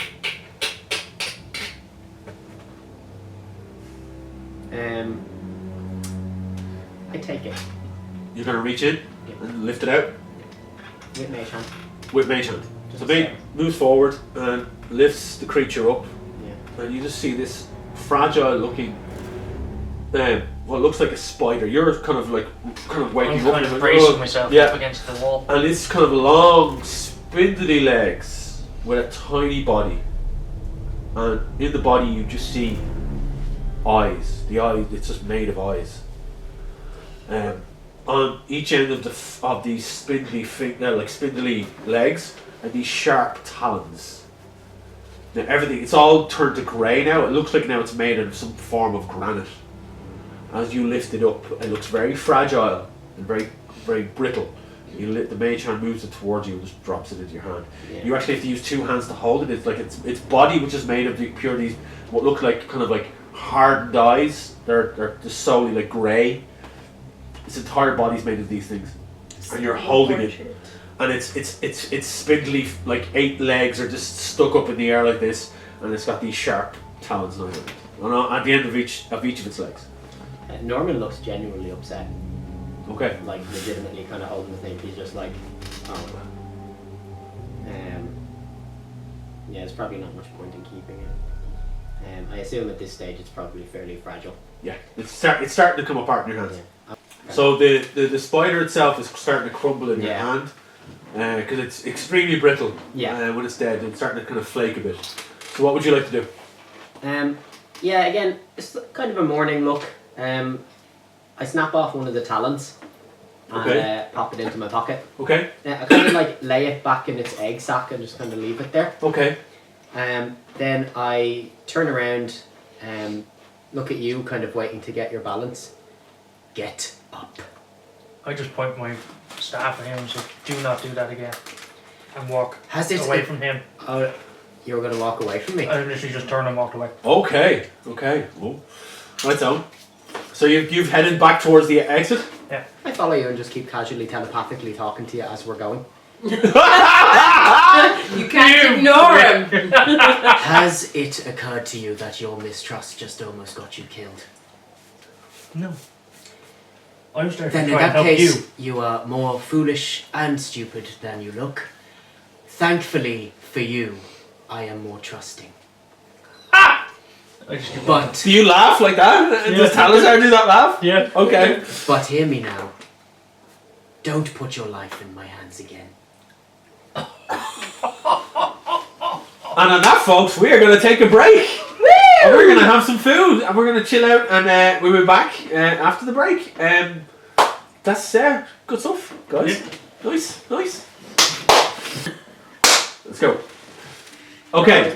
So, you two guys have exited the building arguing. What am I sitting there? So you're actually transmitting your The talk. argument's done. You're talking into his head though, so Yeah. all people see is Talazar talking to himself. Also, I would posit it's not an argument, it's just a statement of fact. Okay. I don't know if Talazar feels that way, but there we go. That's largely irrelevant. Amazing. So, you're back out. Like you see now, the group are outside going. They see the ours here has left about 10-15 minutes beforehand. Yeah. I was like, what's the crack? The whole group are there going. Awful. What's happening? What We're happened? playing What's Truth in or there? Dare. We told you already. You're playing Truth or The Dare. Zone Yeah. of Truth is up. We're playing Truth or Dare. Oh, you put the Zone of Truth up in that area. Yeah. Okay. See, I wasn't. Like, we were focused on what we were doing here. We have our own thing going on. Okay, let's rewind to when you're doing the Zone of Truth. When you're doing Truth or Dare, we have Loran, Arthur, Cody, Ogun, Yeah. and Kenneth Johnson. Yes. Are stuck inside the Zone of Truth. What Excellent. would you like to do? All right, Lauren's going to ask first. He's Okay. going to ask Ogun a question. Ogun, okay. This is a bit Sorry. unfair. No, it's not. I'll be very careful, D-Man, I promise. Okay. No, Also- don't worry. I'm not prying. In Also- fairness though, right, Ogun, as far as the character are concerned, Ogun has no memory. Yeah. I'm Also, not, don't worry, I'm not going to do like Tom and Kim thing. also, the other thing to point out is just because of the way this campaign is structured, I actually don't know anything about Darren's backstory. So I can't. Don't worry. No, yeah. this is Yeah, but great. here's the thing, Ogun doesn't know anything about his own backstory. See, I know, either. Yeah. I know, but like I don't know. anything Full on about amnesia Ogun, so- baby. Pure amnesia baby with Ogun. So. Yeah. All right, go ahead. Ogun, have you ever eaten your own poop?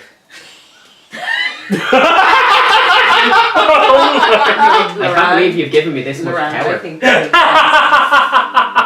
Well, it doesn't matter that when times get desperate, sometimes you'll be out in the wild and you'll be like, is that fruit or is it, is it raw? I mean, it's literally got corn in it, It's you know. But the thing is though, like I'm a little Wolverine. That's not weird for me. So yes. Sorry, That's David. why his breath smells so bad. This is what happens when you miss a session. Alright? Sorry, You're Darren. not here and people have control of your character, all bets are off about your poop. Alright? Sauce. But I've decided that's canon now. Sorry, not sorry. Canon. So yes is the answer. Very good. Not frequently, but it happens. Desperate times. Good to know. Who's next? So we have So Arathir, Karis Johnson, Codeine, and Ogun. It's still with its Arathir. Do you want to go next? With the Circle of Truth? Truth or Dare? No, I think it's just. I think it might just be true. But yeah. do I have to ask the question, or is somebody going to ask me the question? You can ask a question. I can ask a question. Cody, and why the fuck are you so shifty? That's quite vague, so that's fair. Well, well, you know what I mean? Like, it's like, it's in me nature. I'm a rogue. And it's what I do. And Cody just spins the knives in her own. She dabs and like. Yeah. Okay. And We've led an extraordinary life. Love it. I asked for that, to be fair. That is completely fair. So Cody now gets to ask a question. Yeah. That's fair. So like around like, are you all about the party? Are you all about having the fun? Or is there a wee bit of like self-service? Because you know what? At the last time we were at the whole banquet, you were a bit shifty. Shifty how? Like, what did you consider shifty? Arit here went over to ask you questions. And you were all like, I'll go over here and talk to you. Because I don't want to talk to you in front of those people. Because I had to maintain An order of grace. the and old, yeah. self-importance. Sure. Do you feel self-important, do you? No, Do you I want don't. your go, do you?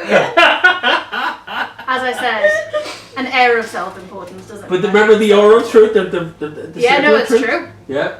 I don't feel self-important. Artie? Yeah, I can respect that. Now, for anyone who's asking why I'm at, if you don't remember from the last session, Codeine had to put on voices because they didn't want to be found out, and Codeine has continued on with that accent because all of a sudden Codeine's figured out that people might know who she is and who she isn't, and so on and so forth. So it's a whole wall of accent power that Codeine's on. I'll level with you, Codeine, because I don't trust you, and I know you don't trust me. I don't trust anybody. Whatever. The banquet reminded me of being home, and that's not something I want to remember. Interesting. It also reminded me of being home. Interesting. So, Aratir. You skipped Ogun. Yeah. Oh, Oh, we you never didn't got to ask a question. That Ogun is never true. got to ask a question. Ogun, you get to ask a question now. I'm gonna ask Carrots a question. Oh, hey. Yeah. He's just this guy who's like not involved at all. But he's under the zone of truth. With those like machines that you make, would you be able to make me like? Could you like put a person in there, or like is it natural or is it unnatural? Is what I'm getting at. Is it? Are you talking about making like a golem suit? Kind of, yeah. So you like be in the golem suit? Yeah, because I'm only weak and like just in case. I could probably do that. Yeah, I've done it before for the gnome, right? Right. The gnome, he inherited a really big house, and he had like these really high shelves, and he wanted to reach the high shelves, so I had to engineer an outfit for him. So the golem went inside this like stout suit. It led me to want to like, you know what? People who are vertically challenged shouldn't be like restricted. Or animals. Or animals, right. So they shouldn't be restricted to what they want to do in life because of where they're living. Good to know. So I even built myself a pedestal out of this. And these things like get me in life. It's a fantastic thing. Maybe when we get done here, I'll come back. Aye, I love it. I love what you're thinking. That'd be good. Aye, it's fantastic. You should get yourself a golem suit. I think yeah, that's it for that question.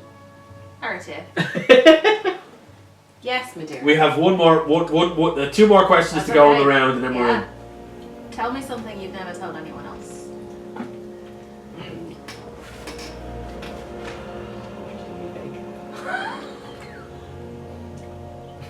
I did not think when we were going into the session that we would have a game of truth or dare thrown into the middle of the entire thing. You That's can't, D&D in a nutshell. as a DM, you can't fucking plan for this shit. It's really wacky. Thank you, players. Mad bastards. Laurent does his best to keep things straight. So, Arthur. Yeah. I really like it when people lick my ears. The points of them. Ooh. You gotta project that stuff. Arthur. Say it louder so the listeners I can hear really like it when people lick the points of my ears. Owen's just Owen's just like Arthur notices that the general majority of people, even Carrots, at the point when she says that, they tend to lick their lips. Just like non-responsive, just like completely like reflex. But I want, Pure reflex, they just go. I want it clear on D-Man's behalf that Ogun does not. At that point, Talazar and Norman have emerged from the house. They're approaching the group, and you notice that Talazar seems to be arguing with himself, and Norman is just like walking straight-faced towards everyone. Now, how close do we get to them? You're walking toward. They're not that far away What from is it? Then in the. that case, we hit the zone of truth. 15 feet. And I just Well, the keep zone going. of truth literally has one question left in it. What's the time limit on Zone of Truth? An hour. So we've been at this for But hey, hours. like, you have been Yeah. in there, in the Yeah. house, in the butcher's shop, doing what you're doing. They've been outside doing this at the exact same time. But So the they're, only- they're overlapping. Yeah. So you're coming in at the end of the zone of truth. the only reason that I bring it up is because when both of us hit it, we do both have to make a charisma saving throw against it. Yeah, because I feel like we would have Um, made saves. 'cause knew But it was we happening. also realise that we're under its influence. And this would be a charm, wouldn't No. No, it? It is a charm. I don't No, think it's so. not. No. So zone of truth is not it's not the same It's level not- of charm. it's Natural control. 20. Oh well. Okay. I got a 6. Wow. So Talazar resists the zone of truth because he's too enwrapped in his argument in his head with Norman, but Norman is just brain just like. Yeah. As soon as I step into it, I'm kind of like just like glare at Loran. Sorry. There's one question left, and it falls to Arthur. No meta pigeoning on this one. This is all you. No, I think it's our tier talking. Arthur, yeah. Yeah. Yeah.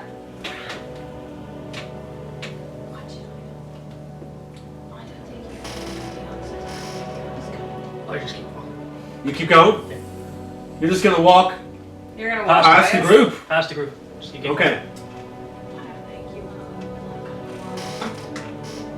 Being honest. You can whisper loudly if you want. Do we want to know more about what happened inside, or we just? Oh, I feel like they're gonna tell us that anyway. Okay.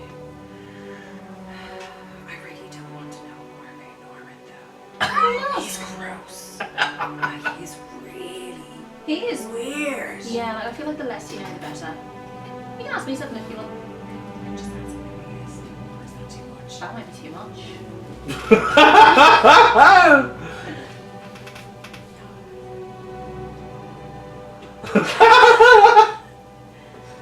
How are you feeling, Norman? At the moment, exceptional. Too bad, to be fair. But now I'm worried why he's feeling so exceptional after being inside that fucking. Really? Does that surprise you?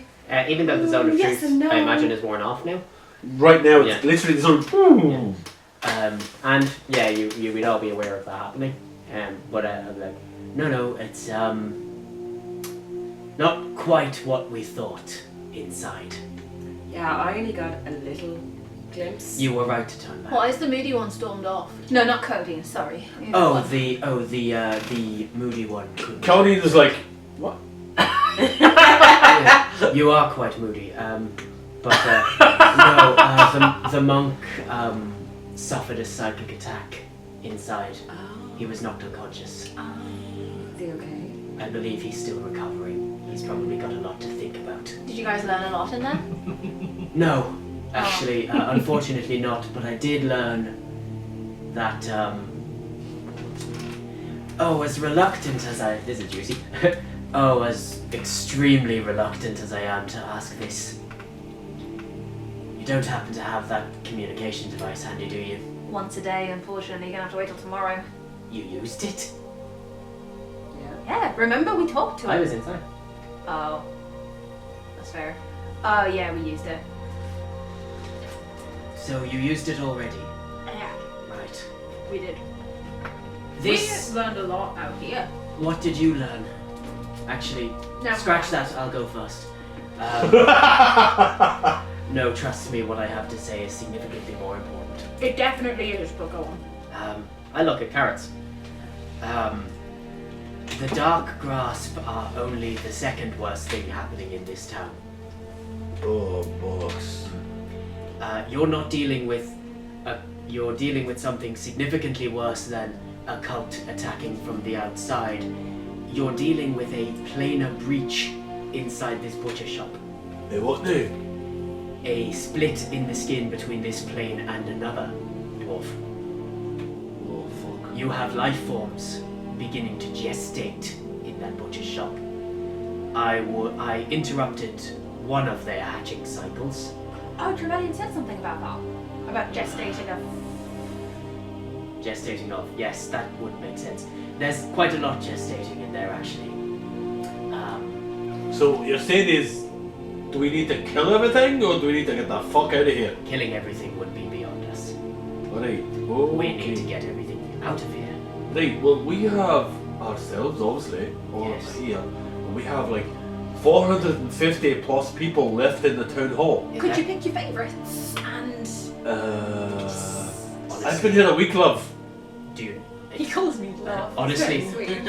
it's not a bad shout, but I believe at this stage braving the tunnels, if all of the people in this town wish to live, and honestly I don't mind either way, but if they do, that's probably the smartest move. Right, we have a cavern to the north that goes into the mountains, goes right up into the deep into there's a keep up there. They'll be safe. So we need to get them there. So we're gonna try. We're gonna need your help. I think it's the smartest move at this stage. Honestly, we should just stay far away from that particular building. And luckily enough, if the Dark Grasp have shown that they are fool enough to investigate it more thoroughly, one problem will deal with another. Well, for all I know, right, they want what's inside there. They will have a very difficult time claiming it. Oh. Okay, right. Well, I think if it's goblins and other beasties that are in the tunnels, I would happily face them than go back in there again. So I will help these I take people out like the spider talon from my pocket. I'm like, so this is the tip of one of their legs. Why? Ugh. What? Why? What do you mean? Why do you have it? Interest. Fair enough. But I say we leave it well alone. alright, I'm all for that, because it's like fucking horrible and all. But we got to worry about two things. We start to move, they're gonna notice it because they are bombarding this place. Indeed. And as soon as Melune moves and goes, that shield drops and they're in. So we keep Meluna here last. She can hold at the back. Yeah. But if they get in here, as soon as she drops, my golems are gonna able to keep them off for a wee while. What if we made a distraction? What kind of distraction? Well, you said they want whatever's in there, but they're gonna have a hard time getting it. Can you set off whatever's in there and hopefully pit them against it? I don't. What? Has anybody tried to set the building on fire? That, aye, And what happened? it ate the fire. How sustained was the blaze? Really sustained. So you fed it quite thoroughly then. Aye, hence the reason why it's so fucking big. See, I don't know how much more feeding it needs before it goes off. That's the problem. So what you're saying is we feed it more until it gets to... What I'm saying is that could take too long. Okay. You see my point? Believe me, I would like nothing more in this world. So you just roll a perception check. Actually, where are you at this point? I was heading back to Gandalf.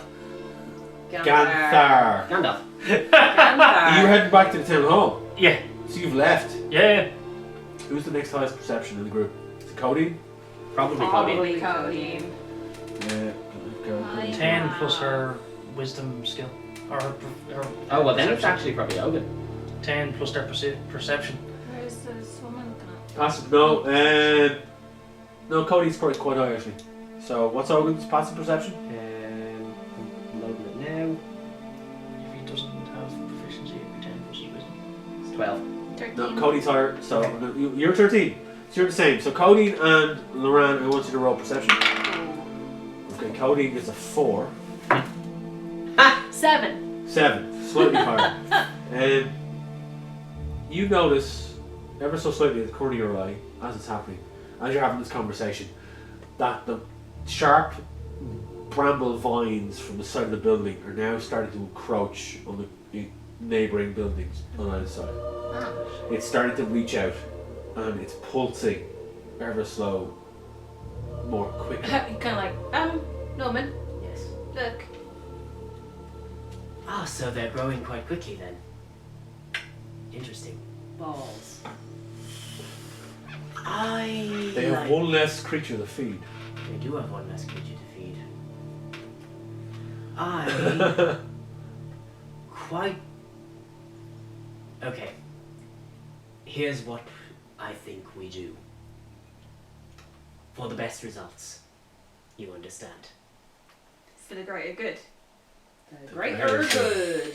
The greater good. Let's not go that far. This is a mix of pragmatism and personal curiosity. Oh. Carrots, Hey? feed the building in any way you can. You what now? We begin the evacuation. Start a controlled but sustained blaze around it. Let it feed. Let it grow. How attached are you to Maloney? I'm quite attached. I've known her for like about 8 years now. I don't need your life story, that's fine. Quite attached. Then in that case, she needs to wait till last. We begin the evacuation, we feed that. Hopefully that... Can I just ask, are you alright with this like crazy shite like running over the town? Were you not sent to fucking control this stuff? No. No, we weren't. Hang on. You... Let me rewind all you here now. Did you not contact some fucker living in some place telling you to control what this is? Oh, he's excellent at controlling these things. I think he should have a go. He just won't come here. Did I hear him say, can he come here? Well, just can't, won't, whatever. He can. Right, okay. So you're alright with like blowing this stuff up to great powerful proportions? I mean, people can find a new home. It's their lives or their home. They can choose. Question. Your creatures, your automatons. Yay. If one of them was to be sufficiently agitated, this arcane power source that powers them, yes? Yes. Strong enough, would it detonate? But they have a wee explosion, aye. It's already built in. Like, I mean, I like a good explosion as much as the next man. I'm not talking to blow up a building, but enough to cause a cave-in. Aye, depends on the size of the cave. Begin the evacuation, collapse the tunnels behind us. That's a good idea. I like that. Aye. Right, so that's what you want to do. All it requires is for you to sacrifice a couple of those. Well, that's no problem. Then in that case, that'll at least slow them down enough for us to get into the tunnels. If it's just normal beasties in the tunnels, we're fairly accomplished at dealing with that sort of thing. And then, generally speaking, enough people should make it out of the town alive. Well, we've got 450 people to keep alive. Let's aim for 420. Let's... Carrots looks a bit perplexed by this whole thing. He's like, obviously he's all for saving everyone. It was like, It's the best. so as you stand, asking as DM, what's the plan right now? What do you want to do? I like the idea of beginning the evacuation and collapsing the tunnels behind us. Are we also feeding the building? No, Okay. Okay. because, and I'll say this out of character, Norman wants it left alone. No fair. Okay, Talazar? He's He's- already I'm going just back to literally town going hall. back to the town hall. At this point, Talazar Found a is going quiet back to spot town and hall. I'm just meditating. Cody is very agitated by this whole thing. Cody's like, look, we don't need to aggravate anyone here. We want to get in, get out as quickly as we can. The shield is going to drop. Hence why collapsing the cave behind us would be the best bet. But that means we have to have everyone prepped at the cave, ready to go. Yeah. That's the difficult bit. That's what you need to do right now. Well, I'm not, I don't know if you've noticed, but I'm not exactly the finest of public speakers. However, I believe that might fall to you. You too, actually. You can probably intimidate the more reluctant ones as they're coming along. I don't think they'll need to be intimidated, honestly. I don't think anyone wants to stay here. I think they might need to be intimidated a little into going under the caves. Fair. Maybe not intimidated, but reassured that I'll Convinced. Convinced. At this point, Carrots pipes up. He's like, right, I've got a thing. Right? There's something I've been working on Indeed. Do tell. to help us protect the people. Okay. It's kind of a mobile ballista unit. I know virtually none of those words. Right. So it's like a ballista that's mobile. I think I'm following. I can shoot flaming arrows at people with wheels on it. Are you following what I'm saying? Yeah. But what's the point of having wheels on arrows? Right, okay. You don't seem to understand weapons, okay? So, this is like a large thing that can carry people, right? How many people can I carry at About once? 20. I understand. You set fire to the people. You put them in the ballista. Shut up, Norman. You're a disturbed motherfucker, right? You've So you got put the problems. people on the ballista. If we and need to distract the dark acolytes, we Yeah. can use this. Okay. I'm happy to drive the motherfucker, but I need people to get on. Now, Ganthar will happily fire flaming arrows. He seems a good shot. From experience, he likes flaming arrows, right? We can get him on board, he'll fire. Grand. The problem is, as soon as that shield drops, those fuckers are going to be in the door.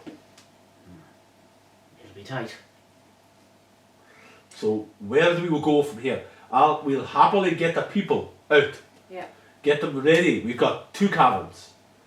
2 entrances. It's at the back of the city, of the town, ready to go.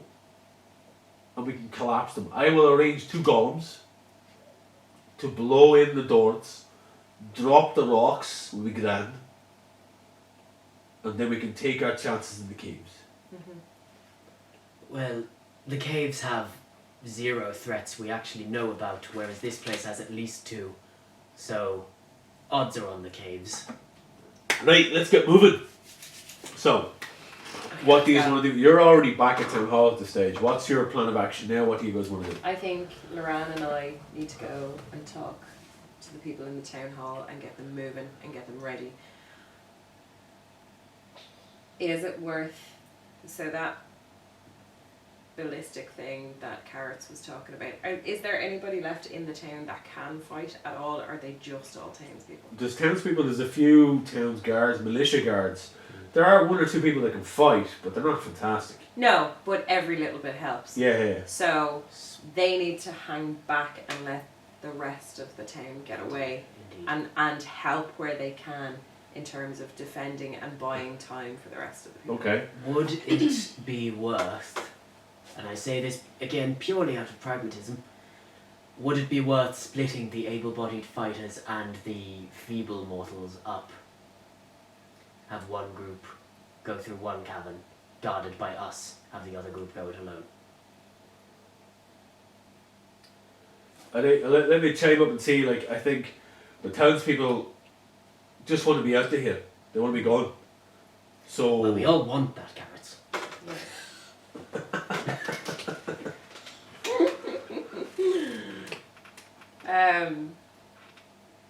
Might take too long. Might take too long yet. I think the solution of having the more feeble ones go ahead and then have the stronger ones wait behind, sort of as a meat wall, probably works. That's a horrible way to put it, Norman. It's but very accurate though.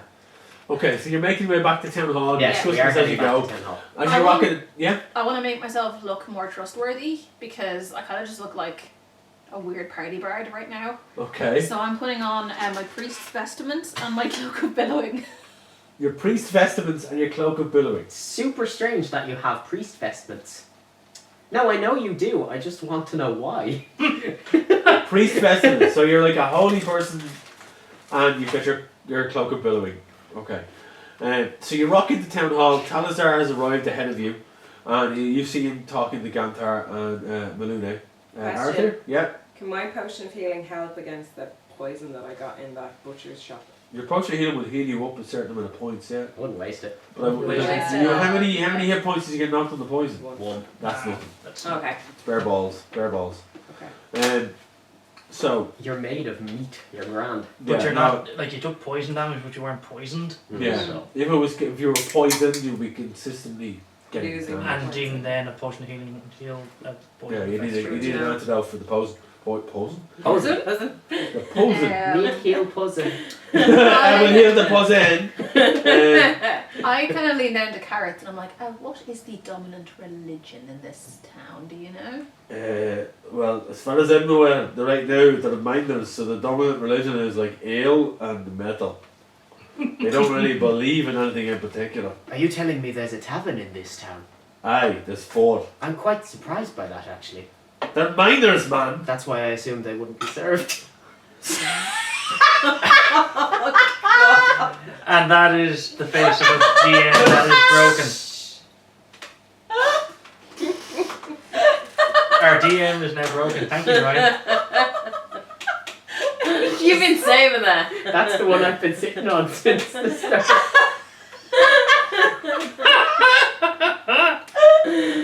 Oh god. Oh God.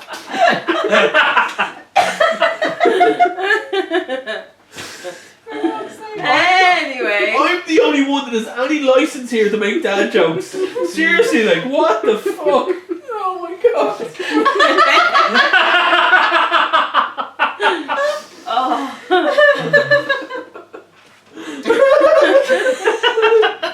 Oh, I tricked your leg. Fair play. Oh my God.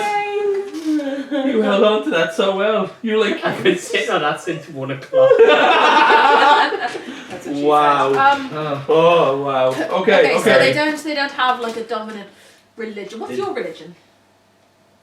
Well, I've explained this before, but I hand her one of my pamphlets. Him. Him, sorry. What is the what's the name? Shazarath, the World Devourer. Shazarath. Got it. Okay. Right. Hey, so like we like these people are gonna think no convincing. They want to get the fuck out of here. Okay. Like they're happy to move into the keep that's in the mountains to keep themselves safe. They do care about their town, but they also know that there's fucking crazy bastards outside who's gonna slaughter people. So let's get moving. Carrots walks into the room. As soon as Carrots walks into the room, you notice the people stand up and take attention. That in fact he's in the room.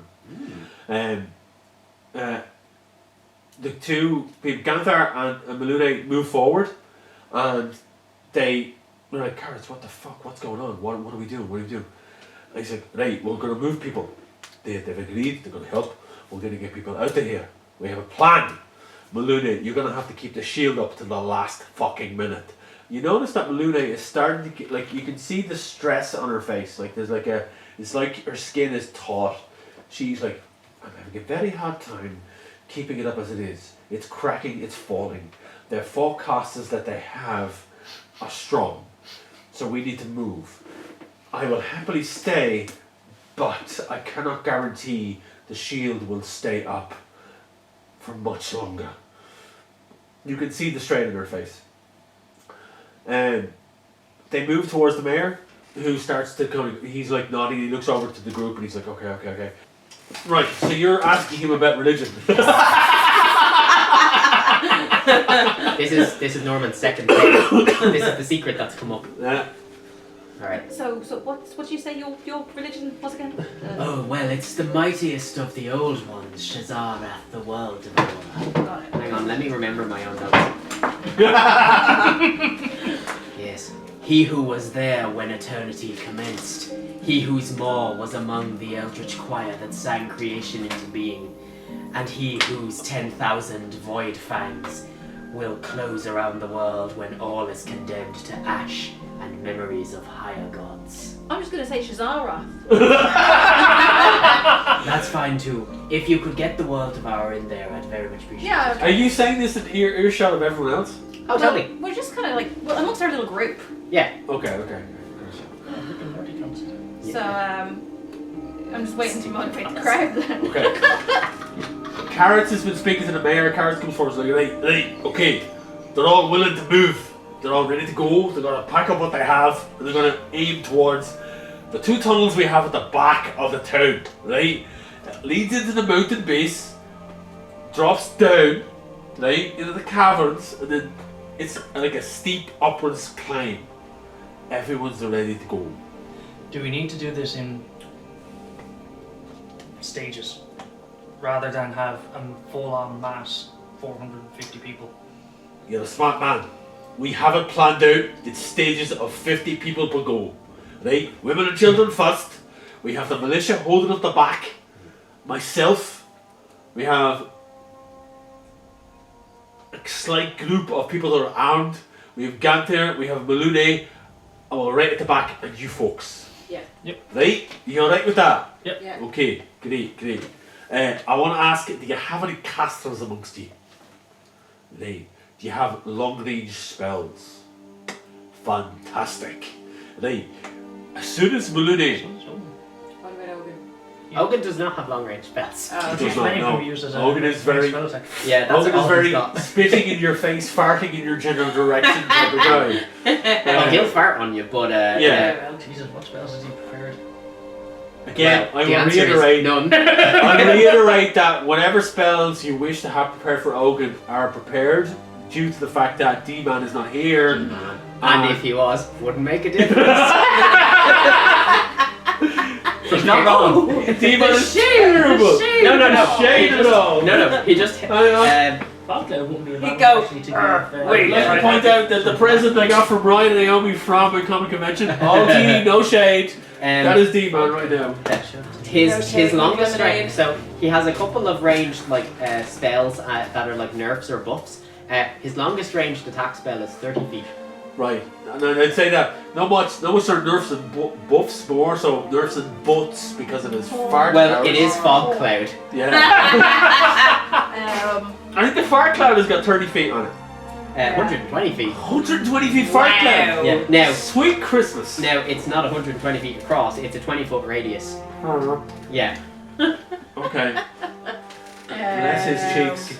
I kind of say to Carrot, it's like, so wait, who did you say was leading?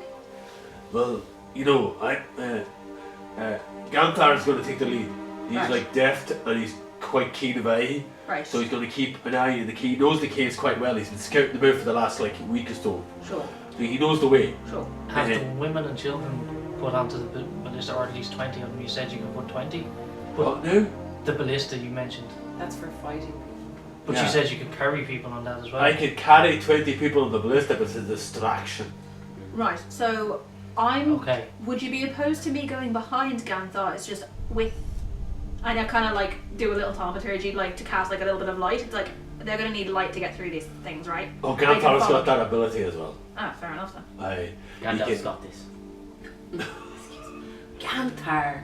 Who's this Ganthal fella you keep talking about? He sounds like a bit I of a- believe he's some kind of ancient and powerful wizard. He Never- too has had experience. Never heard of him. He too has had experience with things being released by digging too deep.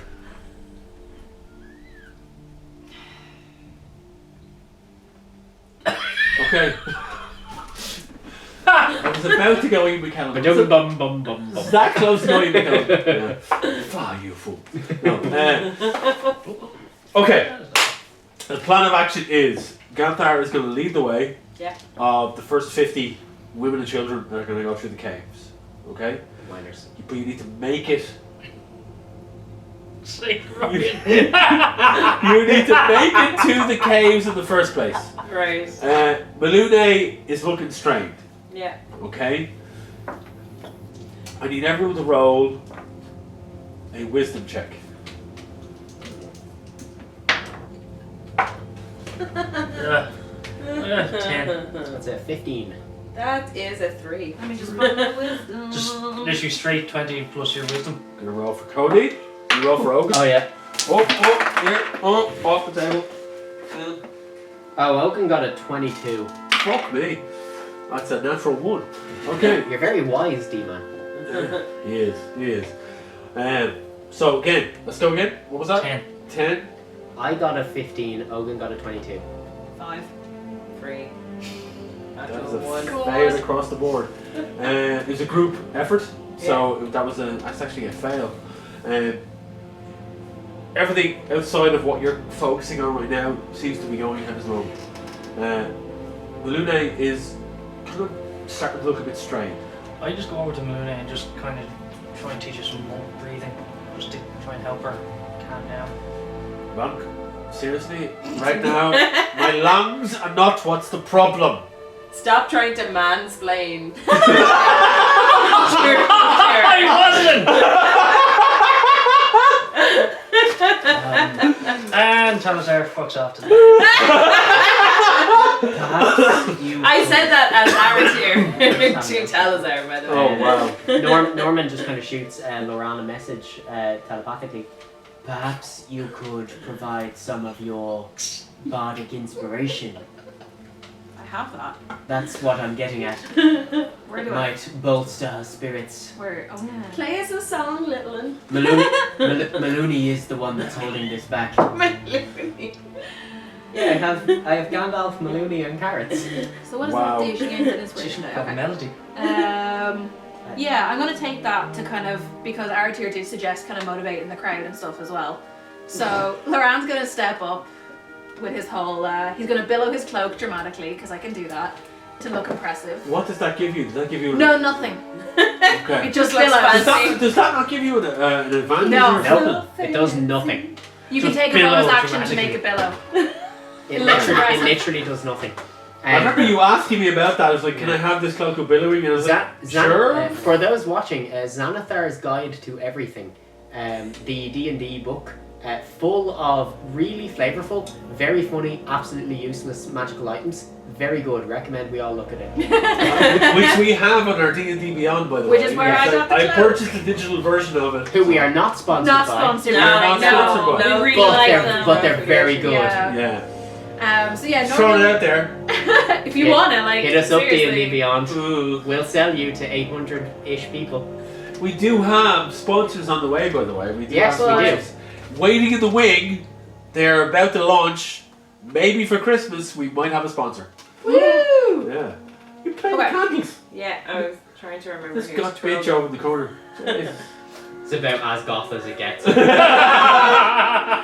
Right, Loran steps up and kind of in front of everyone.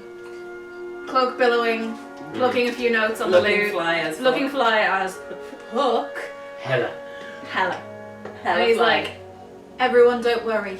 I am a priest of Shazarath the World Devourer, and he is here to help you through these tunnels, through these hard times. So be thankful and be strong. And I cast Bardic Inspiration on Melina to help Go ahead. strengthen him. So to help. You don't need to roll for that. I do No, not. you need to roll persuasion. Yeah. For everyone else? Yeah. That'll be a 23. Nice. Everyone's feeling hella inspired. Yeah. Just And she remember gets- the god that did this. She gets she gets an extra 1d6 for the next 10 minutes. Who does? Maloney. Maloney. Melina. Maluna. There's an extra 1d6. Thanks to my persuasion, all these people are probably super into Shazarath right now. They probably are. You notice as you do this around the room, the general populace that are there are very enraptured in your words. They're like, in our dire times, this kind of prophet has come forward. This golden horn.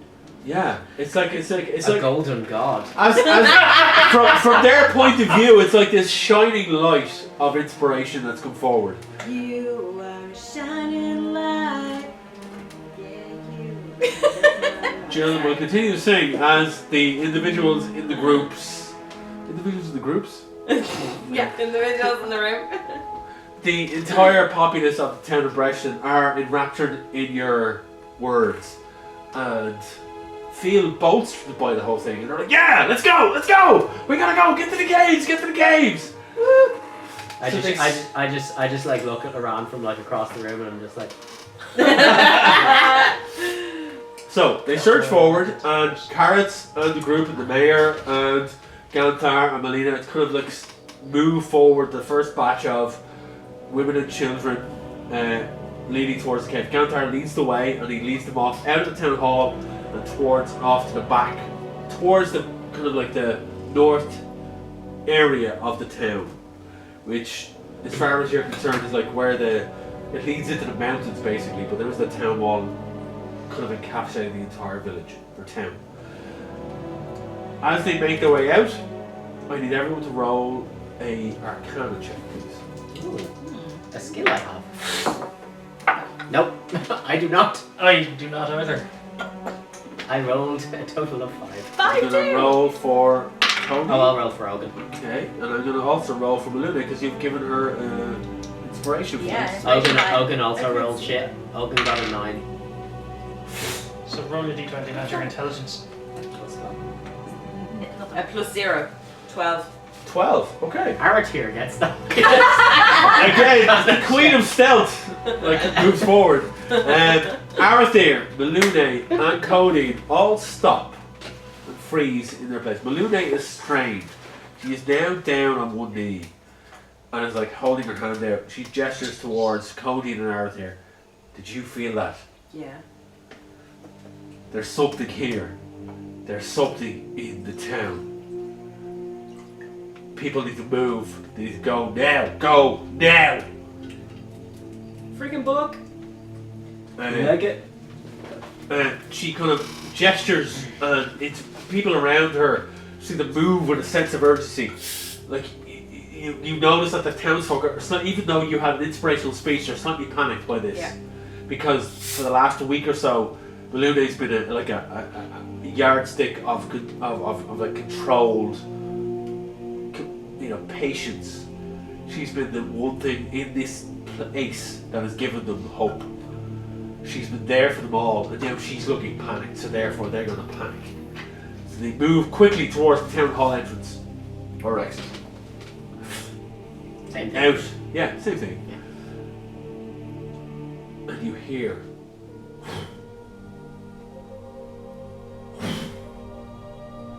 One of the townsfolk is having an asthma attack.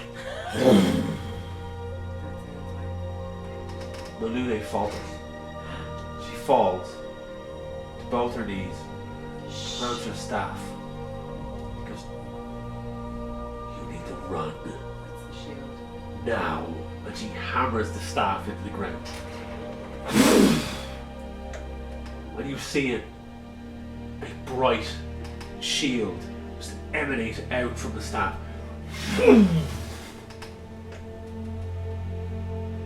They are coming. Run. You hear screeching. You hear yelps. You hear hollers. You hear these. This just sounds like pain. It's like.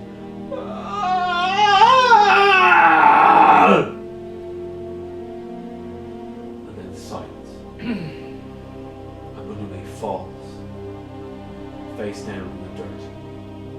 One move. What do you want to do?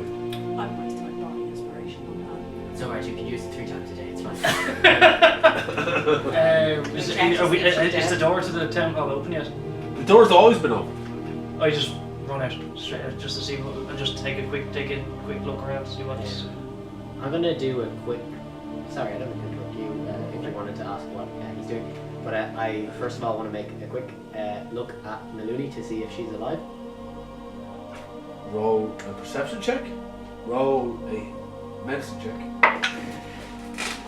It's 18. 7. It's dark out, guys. Actually, yeah, we didn't even ask what time of day it was. It is now dawn. The sun Right is out, starting. guys. The sun is starting There's a to big ball in the sky. creep over the horizon. By God, the dark grasp has summoned a giant ball of fire right in the sky. What you see, you run out into the front of the town hall. The shield is still up, but only just. There's cracks everywhere. And as you look off into the distance, you can see at least 3 of the 4 spellcasters that you first saw bombarding the shield. It's like Deathly Hallows Part 2 right before the Full shit on. goes down. Like, Yeah. vroom, vroom, vroom, vroom. But their elder ones is not breaking. Those motherfuckers are bombarding this. They know that the shield is about to go, so they're like full on. Bum, bum, bum, bum, bum, bum, bum, bum, bum, bum. As you look over at Malune, she is breathing. She is still alive, but she's unconscious. Right. Somebody should probably bring that one. I'll be grown. You're very strong. I am. Right, so You pick her up. I'll throw her over my shoulder. So you reach over, you pick up Maluna, you I'll hoist her over your over shoulder. shoulder. Yeah. I'll carry this, and I pick up her staff. I need you to roll Oh. a Constitution saving throw. Ooh. Oh, that's very good. That's a 20. Not natural, but 20. As you try to reach for the staff, it resists you and shoots across the hall. We're going to have a hard time picking up the stuff. I'll get it. As you pick up Maluna and you walk towards the front of the entrance, the staff naturally gravitates up in the air and gravitates into her hand, So she is unconscious, but she's holding on to holding onto her staff. Okay. What you're going to need to do is sort of point. Just like with her arm. All I'm thinking of is Ace Ventura having the fireman cards. Her unconscious arm, you're just like.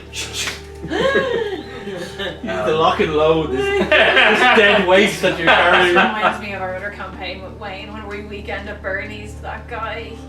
Oh my god. Remember I forgot about that, yeah. Oh shit, yeah, I do Yeah. remember that. That was wild. We could Right. rewind, but we never recorded that shit. Not happening. Not Yeah. happening. Right. Well, then in that case, that's taken care of. Let's go.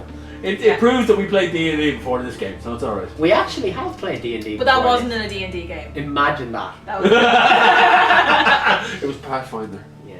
It was. I don't think I didn't even know. It wasn't. It was a No, homebrew. it was. GURPS. It was. No, it it was wasn't my even. own system, maybe. Ah, It was a loose GURPS-esque D20. It's a.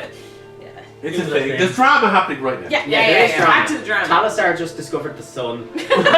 and it's freaking And it him. burns. It's freaking The goggles do nothing. Guys, I don't know how we're gonna stop this. Actually, one. Cody's got the goggles. Cody Yeah. is like standing in the background going, these people are so But do they do uncivilized." something?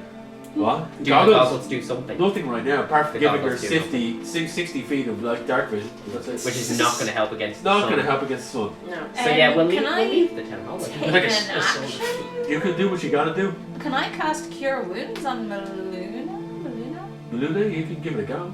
Okay. I'm gonna cast it at first level because I'm not sure if it's gonna do much right now. Here. Aaron's here, You'll like, collect $200. hands forward the limp body of No, I'm Luna. just gonna like take her off my shoulder and hold her back. Yes. Where's my spellcasting ability? Where's this? What is this? Give me 2 Somebody Ace seconds. Ventura is making Take it. your time, Yeah, man. it's Leave me fun. on. Where's my spellcasting ability? Okay, so what you gotta do is you gotta scroll across to the bit that's about Sorry. spells. Yeah, that makes sense. See that one there where it's +3? Yes. Yeah, that's the one. Better if it could work. She regains 7 HP. Luna regains 7 HP but remains unconscious. Oh. Nah. Okay. Oh well. You're staying there for the time being, love. Hang So, on, don't you? Oh, you're not wearing your spiked armor. Retractable spikes. no, actually, you would be wearing your spiked armor now. Yeah. You Whoops. since the Impales on the armor. But you've got the spiked armor's only on one shoulder. It's Yeah, across yeah, the other exactly. shoulder. So. You've got some fine It's there on this rotisserie Maloney. So This is my dominant arm, so they'd be on this to protect it because somebody would fire at this arm to stop me. So righty is Dom, lefty is sub. Exactly. Exactly. So righty is the one with the spikes, so lefty is the one that she's on. Loran's learning a lot Yeah. of details today. So Loran is like making notes. So righty is the spiky arm. Righty spiky. Alternatively, the horny arm. Lefty is the sub arm, and you like your ears being licked. Yeah, Okay. exactly. We're all learning a lot today. How much is real? How much is D&D? The lines are blurred. Lines are always blurred in D&D. Yeah. That's So- going to be a fun. That's going I to be would a say fun what game. happens in D&D stays in D, but It D&D, doesn't. but it doesn't. That's going to be a fun game for our So viewers. you're all moving forward. The first 50 groups, Githara is moving forward Yeah. with the group that are with him, and he's like, forward, follow me. They're a bit taken aback by the fact that Maluni's out in country.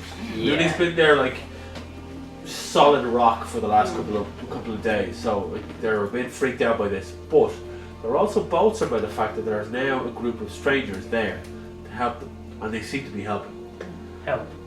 No, but like you are. I'm happy. Yes. Aren't we so reassuring as a unit? Well, the rest of us are, not you, Norman. The walking corpse, the devil, just the half orc in a setting where orcs are like non grata. Yeah. Yeah, I like that. Even though like you're an orc and I'm tiefling, there doesn't seem to be any like weird biases in this setting, which is nice. In fairness, when people are trying to kill you, bias goes out the window. Yeah. Yeah. Not a lot of racists in it's nice. Terrismore. It's nice. Breshton is a place of non-racism. Aw. Like there's, Well, they're all kids. as you notice, as the women and children pile out of the town hall, you notice that there are mixed races here. Yeah. Yeah. It's like it's from everything. Oh from wait, they're full on. There's probably a few Draw of the like line because there. you said the elders are piling out. There's probably a few of the elders who are like, No, Breshton is a town of Tieflings. commerce, Yeah. and commerce overrides everything. When it comes yes. to the coin, sexuality, business rules all. 449 of this town are very liberal, and then there's Breshton Joe. He just can't stand mixed races. And they put up with him because he makes a really good coffee. He makes a really good off coffee. to the side, there's just a newscaster with fabulous hair talking Yeah. about Breshton Joe. He makes a really good coffee, and man, his iron mining output is second to none. But God, does he hate mixed races? He does. He's a brick. So, as the first group of 50 make their way towards Ganthar, as he leads them, I'm even forgetting my own NPC thing. Sorry, man. Yeah, well, I got it right, Ganthar. Ganthar Darrell is leading the first group of 50 women and children towards the caves, up towards the northern part of the town. The shield is starting to crack. And you notice something. I never saw anything that time, did I? No, when you walked out, you just like didn't you see saw the anything. shield, you saw the sunrise, and it was a moment of calm. I missed all that. It was a moment of calm in all this chaos. We were like, you saw the sunrise, and we were like, Guys, I know we're going to die, But but have you seen the sun? it's so pretty. Man, it's so Lots of pretty. oranges and purples coming through the sky. Beautiful. What a Beautiful. sunrise. Ganthar is gone. He's gone ahead, and the people Oh, are following him sneaky because they Talazar. trust him. They're going ahead of him. You're holding back. You're kind of trying to keep the group's calm because they've noticed that Malune is unconscious. Yeah. Cross out their shoulders, but because they see that you are supporting the people that have been there for them for the last couple of weeks, they know that they can trust you. They know that they can allow themselves to be put under your care going forward.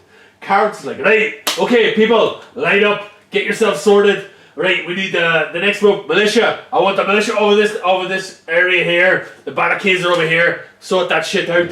And then Carrot stops for a second. And he focuses. And he goes, okay, right. Because honestly, I trust carrots more than I trust myself. No fair. Get on your life. We're alive. I forgot where we left off. Carrots was in the middle of telling us something. He was And like he he was was gathering the directing crowd people. and he was. Alright, people, let's go. Right. There's some crazy shit happening, I understand that, right? We ought to keep a calm head. Maloney's okay. Arthur's got her. We're fine. Let's go. We gotta make towards the caves. These pricks don't have nothing on us. It's fine. We're okay. I'm kind We're of gonna be good. weaving in and out of the crowd with the loot, kind of keeping spirits up. I'm like, God, is it Roll a awesome? performance check for me, please. Oh God, he's an awesome God. That's literally what I just sang, but you laughed at his. Wow. I know. It's all in the delivery, baby. It was delivered. You were very quick, and I heard his more. That's on Wow. the cusp. That is a crit fail, my dude. Wow. Wow. That is a big old one. It's not helping. Your lack because you didn't clarify what you were saying, as in exactly the way I picked up on his over yours. Oh god. Your words were slurred, and ever so slightly no. rushed, and the group got a bit freaked out by the whole thing and shit. started to scurry Oh slightly. shit. Well, Carrots puts his hands like, hey, it's alright, we got it, it's fine. Ignore the shitey bard. Like, come on, love, tune your fucking lute, will ya? Calm the fuck down, it's fine. The golems are protecting our area. It's okay. God. It's fine. Right. So we have to get these people into the caves. Let's go. The first 50 are gonna go. Let's move them. Let's go. Right. Are you all ready? Ready Yeah. as you are. Right. What's the plan of action? What do you people want to do? You have Malune over your shoulders. You have. Okay, I am wielding my battle axe in my other arm. Okay. I think I'm gonna stay near the front and still keep up like the little thaumaturgy lights so that people can kind of follow. As the group run out of, as the crowds of the inhabitants of Breshton move out of town hall, they're all running off to your right side. You're all keeping a line guard on this side of the area, and then moving on across to the right. As you do this, you hear a large, unbelievable explosion, a large scream. It's like it's an unearthly scream. The shield drops, and you hear cheers from the far side of the wall. Right. Like this, like guttural, roar cheers. And you feel this weird sensation come across you. It's like, it's uneasy, it's not nice. And as you look off into the distance, Norman feels this. And Talazar to a certain extent feels this. Ogun feels it. There's a surge of power, a surge of energy. And you see off towards where the market district is, and where you were before with the building of the butcher shop. You see this large spike of energy shoot up into the air, and this like torrent of pure red energy and pure red light, just like.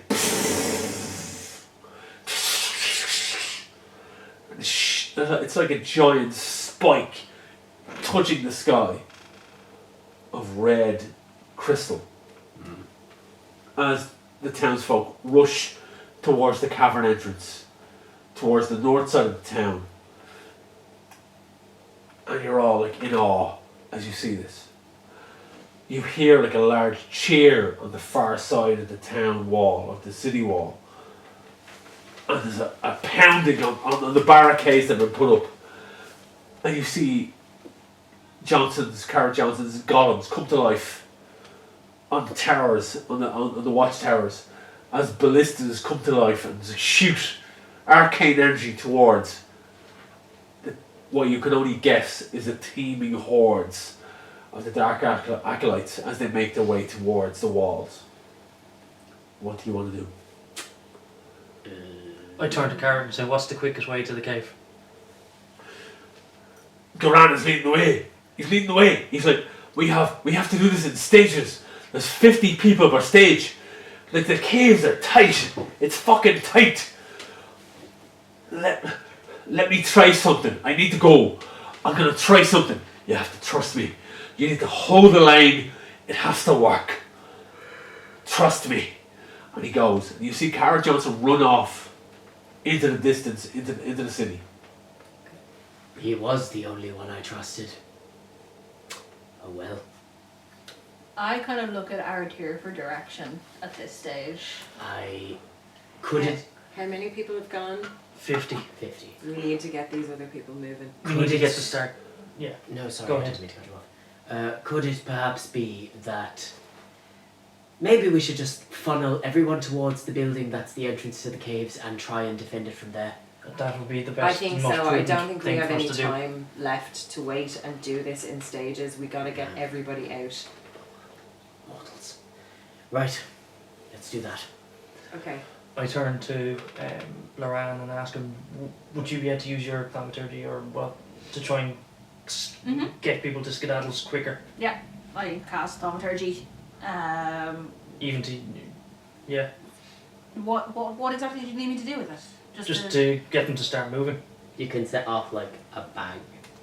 Yeah, I can make sort of like noises. I create little like kind of fire and light arrows in the air, kind of directing people kind of in the right direction to move. People start to freak out a bit because they see like these large bangs and large noises. Listen, people, we can get out. You just gotta keep moving. I need to roll a persuasion check. I need you to roll a persuasion check as well. 17. 17. Okay. 18, sorry. 18. Yeah. 24. Okay.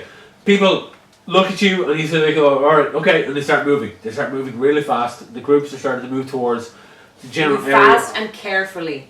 Help each other. And remember to praise Shazara. Do remember that, very important. Yeah, that's fine. They follow your lead. They start. Keep You going, notice that they keep start. going, They kind of keep start to going. kind of like they touch their heads and bless them, cross their shoulders and bless themselves in some fashion. Like you hear a few mutterings of the name of the god. What? What is the prayer sign for you? You do this. Oh my god! You stole that from our own campaign. That's the Queen of Winds. Well, it was going to be that or a floss. That's better. Yeah. They can do that while they walk. To praise Shazaroth, you do this. I can't floss. Alright, well then in that case it's the dab. So you do see a fair few people in the audience.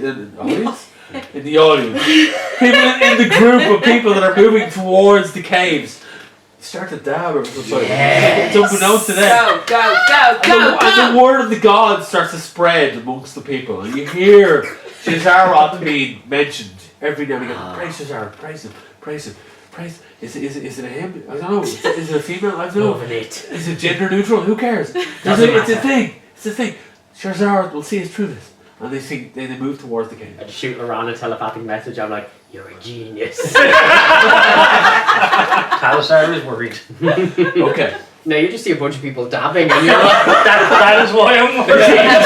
Dabbing flash mob as they move through the town. In all this peril, it's like weird looking. Just and you hear a large. You then all hear this large kind of like whoa as the front gates of the town burst open and the barricades break through. The golems are still pounding what you think are the followers of the dark grasp, and you see flashes of arcane energy from the walls, and you move with the crowd towards the caves. Out of nowhere, you see this large tendril appear. And as the people move towards the cave, they start to stream down and down and down, and more people stream into the caves. This large tendril just rockets into the sky, and it looks down at what it is, and it's like, oh! I've got a bad feeling about this. And shoots towards where the group is. At the mouth of the cave. They see, like, you can see now in the distance, you see people from the dark grasp moving into the town. Like, everything is deserted. They look a bit shook, they look a bit weirded out by the fact that there's no person, nobody on the streets at all. And they move closer and closer in. This large, huge mass of this pulsating, red, sharp, overly undulated massing of veins and pustules and this like veiny creature, like this. so you're being attacked by hand. Norman's penis. Pretty much. Oh Jesus! Is looming over the town of Breshton, looking down upon where all of these people are trying to mass towards these escape caverns. And it looms over you. As these crowds of dark acolytes move in towards the town. You are all standing there, looking and seeing this above you.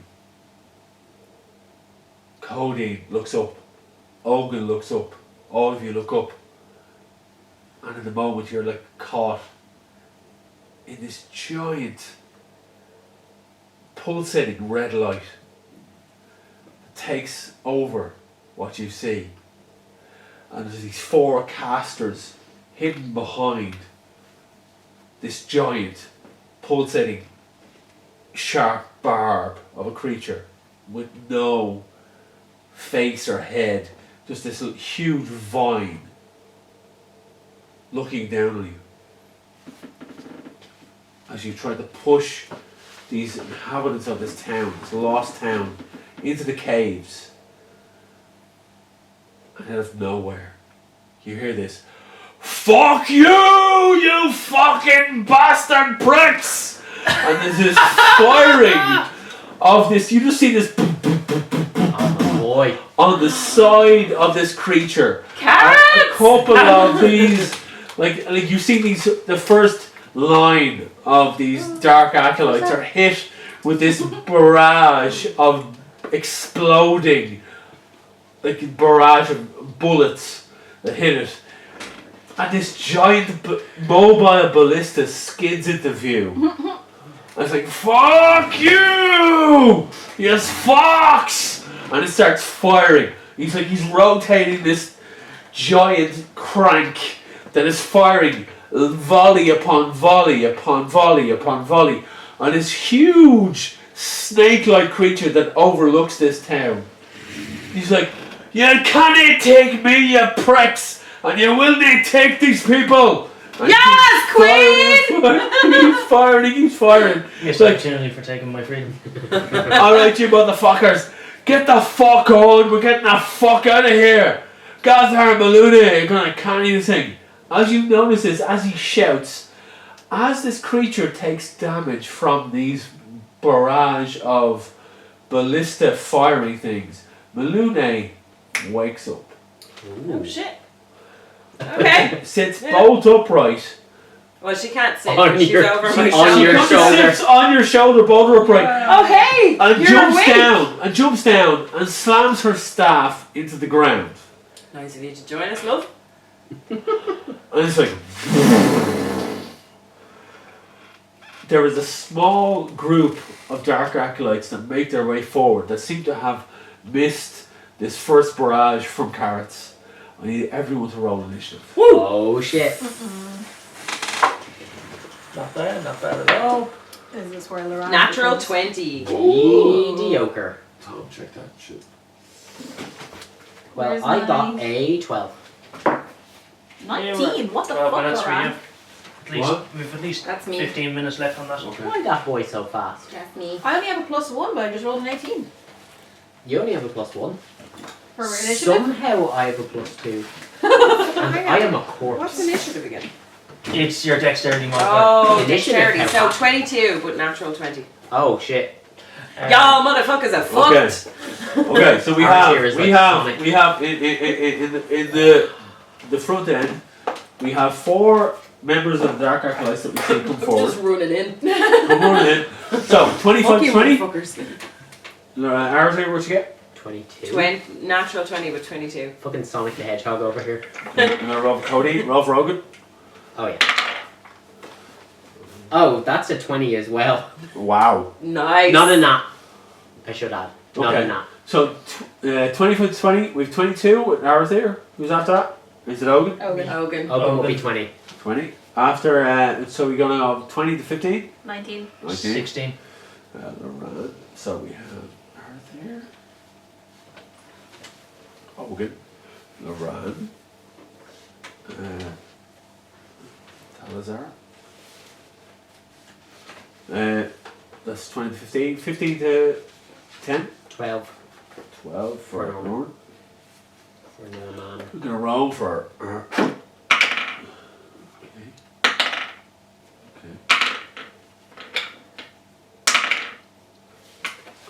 I think this is made even more tense by the fact that Kim is going to burst in any second.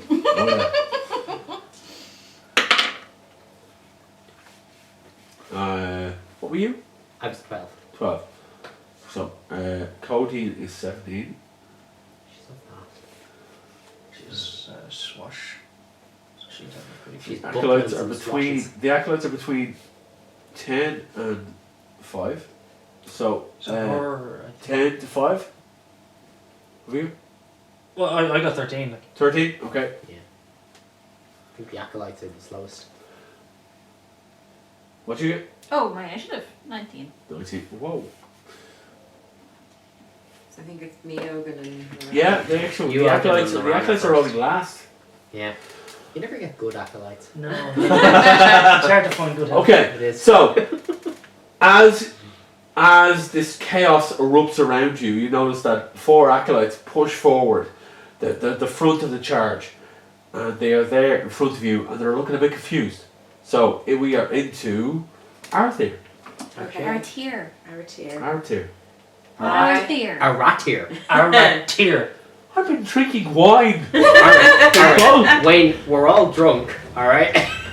Welcome to the Yourselves. Pubcast place. Okay, Dungeons and you Dragons. can speak for yourself. Okay, well, I'm I already. smashed. So Artier already has her battle axe out because it was out when she was holding Yeah. herself. So is this Luna. Artier? That- Wonderful. Wonderful. Yeah, so that's I right. am gonna go. I would like to rage, please. Oh, Roger! Because why not? Fucking A. Rajay. And I would like to use my battle axe on this little fuck, which is 1d8. Roll hit. Roll the hit. Roll the 20 hit. So we're all kind of hanging out. Right. Do you have a mini, Tom? I do not have any, but I will drop one of these. That's an 8. Yes. Or, Eight. we're all Yeah. 8 does not hit. Tell us Irish. So you come down like it's full on. There's like, no modifier on the There's hit. no now. modifier on it. I know. He's It's like, oh no, there is modifier. What's proficiency? Huh? What's proficiency? just boulder in. He's rotund. What am I supposed to be looking And stinky. Around What's the question? at? Sorry, so I. She rolled an 8 to hit. What's proficiency? What's your strength and your proficiency? Oh, my strength is +3. And your proficiency is +2, so it's +5 to get Plus it. five. And if you're Rajay, Oh, that your hits. strength That is hits. And higher. I'm raging as well. Yeah, So your that strength hits. is That higher. hits. Well hits. Yeah. Roll damage. Just gets a bonus to damage. Damage That's it. is 1d8 That's plus what 3. it is. You right. So that would be a 3 plus 3 is 6. 6. You come down, and the first creature that comes in, you see this goblin. Who's all like, If there's one thing Aratir hates, it's goblins. goblins. I do not No. like goblins. This goblin rushes in with 2 daggers. It's like, "Rah!" You come down with the great axe, and you're like, boom, across its head. You hit it. It's like, Amazing. it knocks it right back. It knocks it back 5 feet. This gash appears across its head. This shit is looking ruby. Did the goblin right in the Each, dash? each square 5, 5, yeah. Huh? So 5. What did you do? 5 damage. 5 damage. Yeah, that hits it. Yeah. It knocks back. There's a gash across the goblin's face. It's like, it's like there's blood spatter everywhere. Okay, cool. That's But it, he's you not know? he's not far enough back that I can't use my armor spikes against him, right? You can if you wish. As a bonus. Like, do you have a bonus action? You don't have a bonus Bonus action. action Rage is is armor bonus spike action. attack. Yeah. Yeah, the Use bonus that. action Use is that fine. dom arm. No, he's So not. it says you can you use a push bonus use action to bonus make action to one rage. melee weapon attack with Yes. your armor spikes against a target within 5 feet of you. You used your bonus action, Ray. Oh, okay, well then. Next turn you can use the dom arm. Yeah. Okay. Next we're into who's 22. Ogun. Roll I think 20. it's Ogun Ogun is next. 20. Yeah. Yeah. I'm Stinklet. honestly not a bad idea, but I'm not going to do that because it would catch too many of us up. I'm going to use his produce flame, but as an attack. Okay. So What's the radius and range it's a on that? 30. It's a 30 feet range spell attack. Do you have to move? So I where- don't think I. So Do you have Hogan on the board? Actually, yeah, is we Ogun don't- on the board? No, That's here the- we do now have an Ogun on the board. Ogun the board. So you're talking about Ogun should be occupying the 30. same square as Norman. Norman's here. Yeah. 5, 10, 15, 20, 25, 30. Okay, so 5. I'll move Well, Ogun I just forward. kind of put us there as a start. I wasn't sure how close we were meant to be. Well, where do you want to be on? Do you want to be so if you want to be in 30 feet range, you can be. Yeah, I'll move Ogun forward a space. Yeah. So Ogun's going to jump down and move forward 10 feet ahead. Yeah. And then I'm going to have him cast Produce Flame. Okay. So that's a 30 it's a 30-foot spell attack. I'm going to have it cast it at the one directly. Is it 30 foot? Is it Yeah. 30? Is it 30 foot cone or 30 foot? It's 30 foot range. It's a just 30. hits It's like a that. 30-foot like bolt. both. Okay. Yeah. Okay. So I'm going to have Ogun cast that against. I'm going to say the guy right in front of me. Okay. Oaken probably shouldn't be that far in front of me. I'm going to say he's actually back here. He's still within range. He's yeah, still he's within range. range, but I'm going to keep him just within range because I don't want to kill Darren off. So I need to roll a spell attack. Think of the sunflower in Mario. That is a 19. That hits. Nice. Yeah. A well hit. And that deals this much damage. 4. 4 points of fire damage. Yeah. Okay. And so. As this little Wolverine just goes. Phew! I was like, fucking you hairy bastard! Fucking fuck you! He is quite hairy. He is. It's actually He is. all over his body, except for one place. Oh. But I'm not going to comment. The fire encapsulates the whole dark arc. He's like, and he fights it off. And he's like, Yeah. So now we're next into. Want to move up? Let me see about 5, 10, 15, 20 feet. It's close for a bird. It's quite close. Can I What's ask he doing? Aratir to move in this turn? What? Can I ask Aratir to move out of the way? No, Arthur's had her turn. You'd have line of sight there if That's that other. No, it won't help. What are you trying to do? See, the thing I cast is a 15-foot cube around me, and she's going to be in that 15-foot cube. No. Okay. No, I don't think she So would. if I go, because I want to encapsulate these wankers. Okay, so if you get one square or closer, then you're fine. That won't hit Aratir. These 3 acolyte lads Yeah. are going to have to make a Constitution saving throw. What's the DC? 13. Thunderwave. First level. Ooh. That's They all a seven. fail at 5, 2, and 7. They Beautiful. all fail. Excellent. Okay, So they so all they take take 2d8. So that's 6. They all take 12 damage and are pushed Ooh. back 10 feet. Holy shit, dude. 1, 2. 2. 1, 2. Push back what? 10 feet. 10 10 feet. feet. Okay. They're all looking pretty haggard. Not bad, my dude. Nice one. Oh, is that you did? Thunderwave. Thunderwave. Yes. Oh, not too dissimilar to Ogan's fart wave. yes, but, similar, you know. yes. How does Laran produce? He plays Thunderwave? Thunderstruck on his lute Beautiful. for Aratir, obviously. Yeah. I will loop Thunderstruck into the soundtrack right now. That's what we need. Cue it up. Boom. Okay.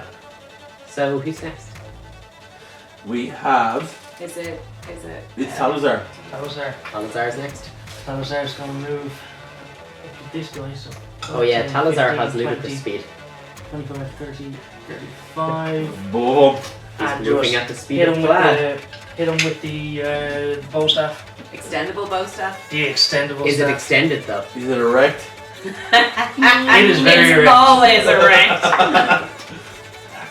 That's an 8 to hit. That probably misses. That misses.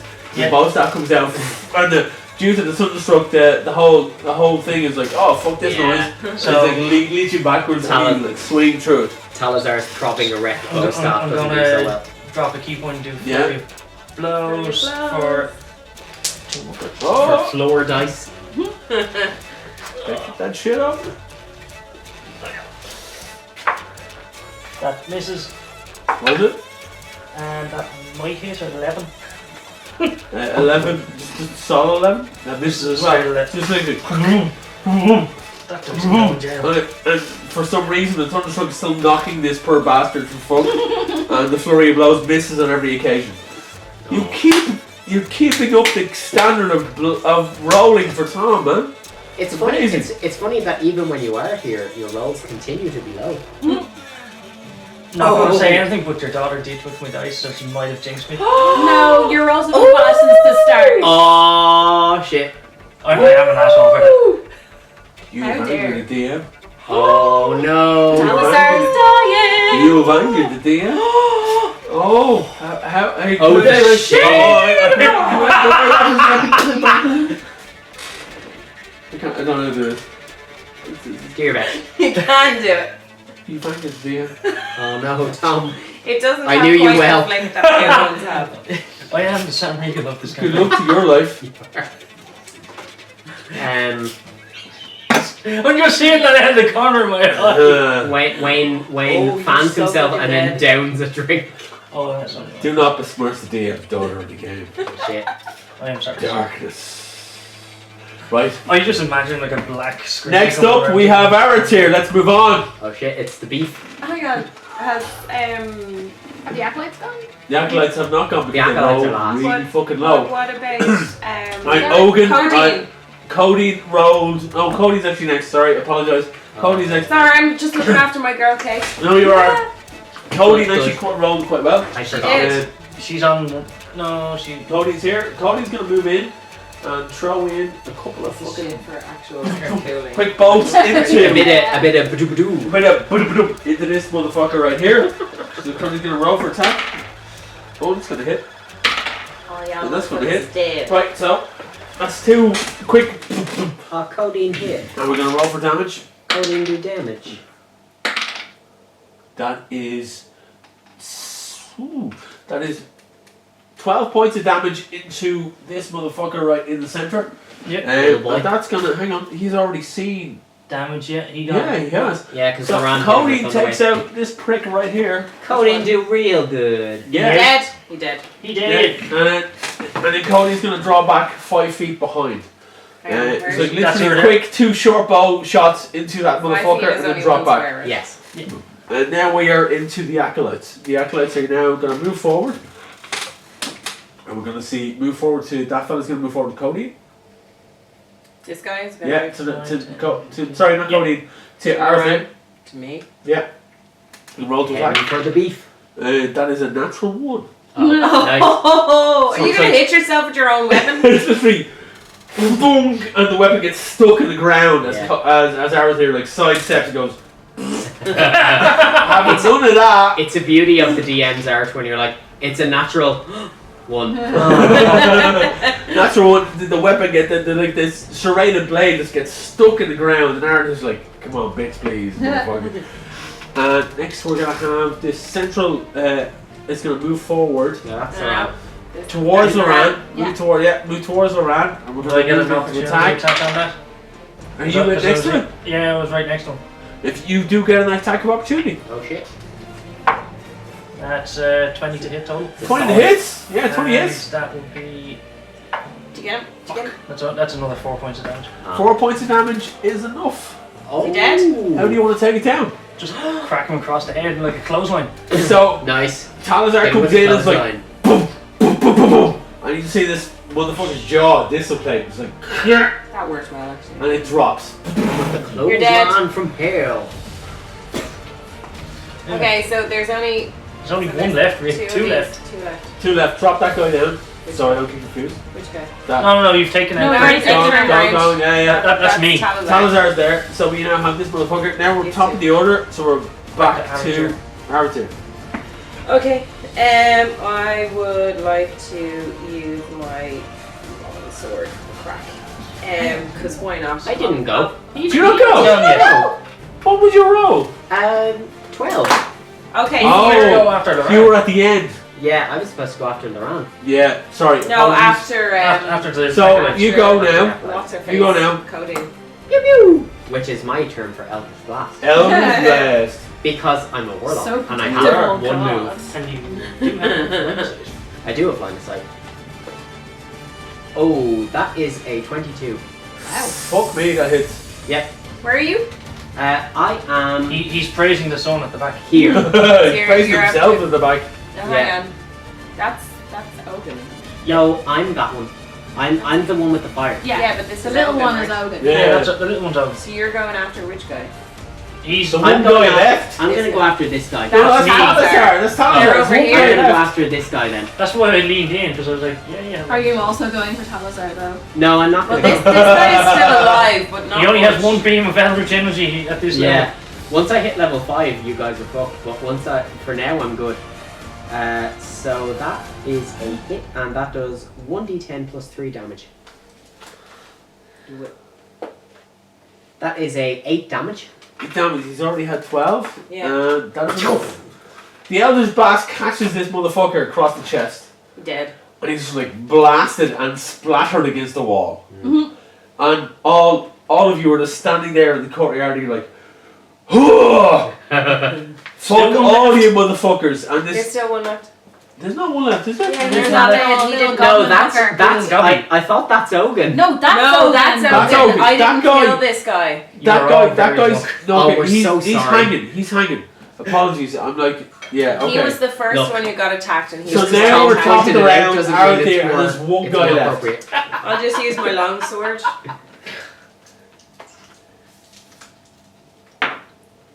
That would be so it's a rage and strength, so that would be an 18. That fucking hits. You come in. Everything just goes. Boom! Roll for damage. Tears Uh, it. Is that damage? It's D8, right? Yeah, it is. So that would be a 4. Four. That's enough. That's enough. How do you want to kill him off? I would like to strangle the life out of him. Oh wow. She came in with the sword. Now you're getting personal. You It's slightly Hannibal up in Pissing this me shit. off. You can Instead of strangle using swords, someone with a just sword. Get someone on the ground. It's like you can choke I'm him gonna with the shoot handle. the sword and you're like, shit.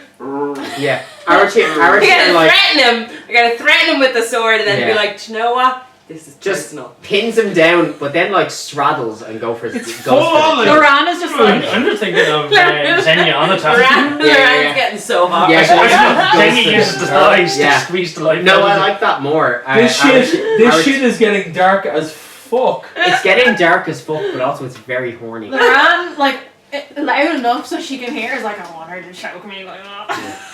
Choke me. As Tom just said, like Tom was picturing Xenia on a top, so like do you use the thighs to just like Yeah. finish them? I crush his head like watermelon between thighs.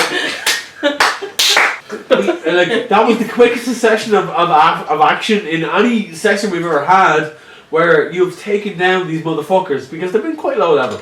Yeah. Because they're just the Focus. first line of No, don't diminish us. We're great. Right. You are rushing towards the cavern entrance. Right.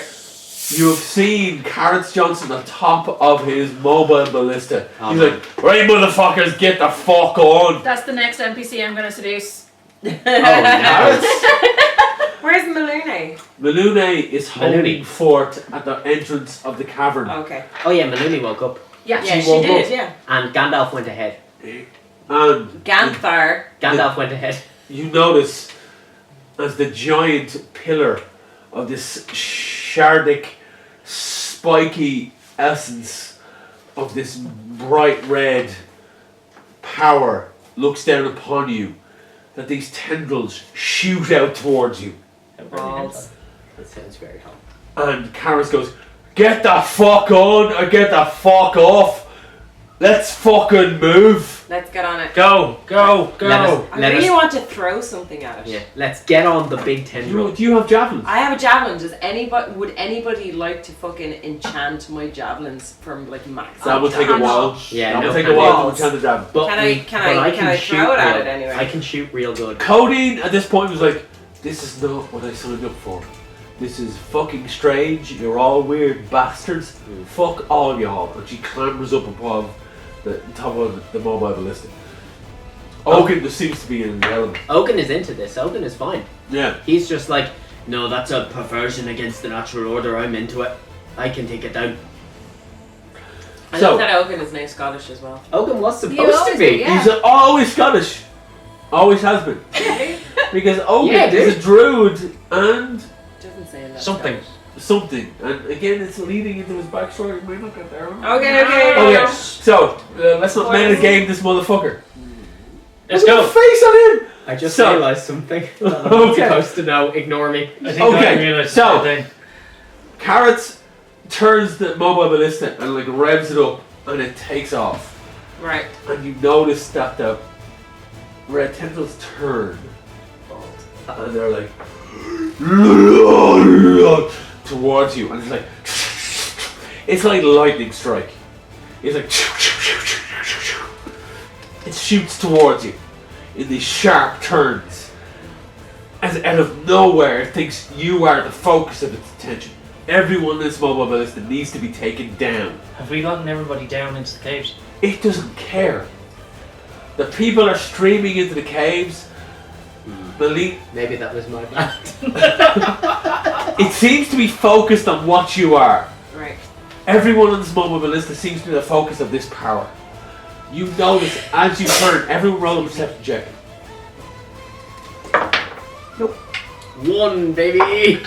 Only give natural 20. No.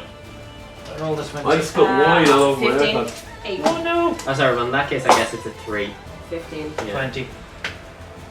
20. 15. 8. What you get? 3. Roll for Ogun. Oh, yeah. Hogan did super well. He got a 16. And Cody got a 17. So, as you notice, as the ballista takes off, the power of the entity that's in this giant vein of energy doesn't give a fuck about the people. It's letting them go. It's focused on you. And it turns and it's like these sharp and it aims towards the ballista. Everyone needs to roll this. No worse. Not this bonus. So Norman rolled a 6, and Ogun rolled a 5. I rolled 5. I rolled an 18. So hang on. We'll do the thing. Yeah. 20. Everyone roll around 20 to 25. 20. 20. So we have around. What did you roll? 18. Plus Dexterity 20. Our there is 20. 20. Okay, match. mine's 18. Salazar 18. Cody got a 17. And Ogun and Norman? Norman got a 6, and Ogun got a 5. You're gonna roll for the entity?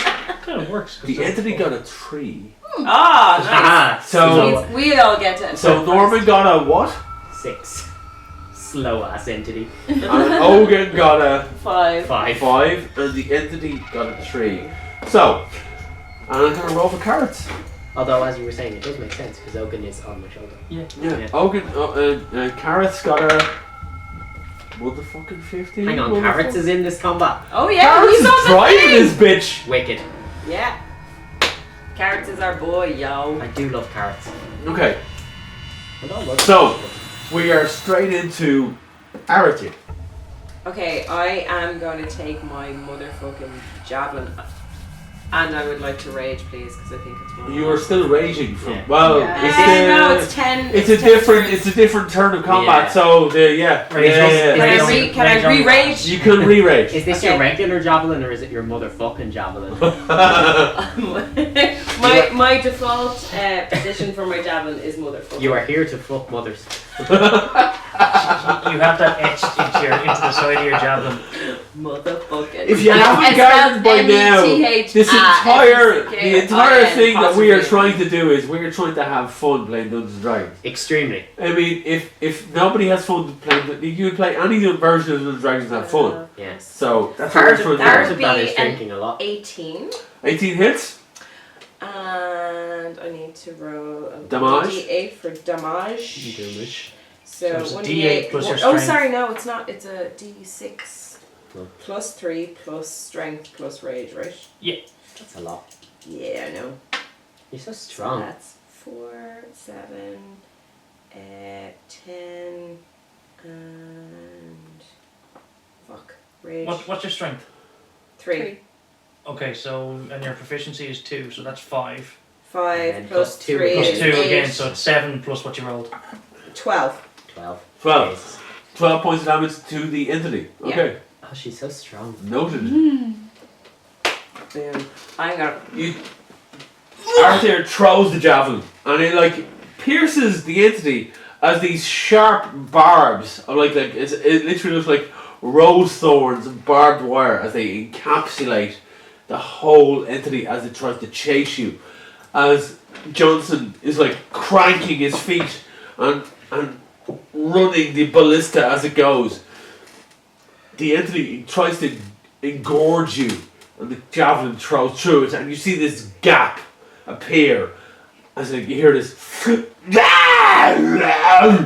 as the javelin pierces through it and it keeps going and your mobile ballista keeps chugging on and on and on and on.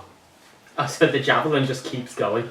The javelin just goes through it. Yeah. You hear a scream, and it pierces That's like gonna this shell That's that gonna was ruin around some you. farmer's day in the future when it comes down. How close get is my it to javelin us? You don't. It's starting to encroach upon you as you move, so it's gaining on you. Well, can I give me a radius here? I'd say it's about 120 feet away from you, Here. What can I do with but it's that? gaining on you fast. Nothing. Right. You give Norman bardic inspiration.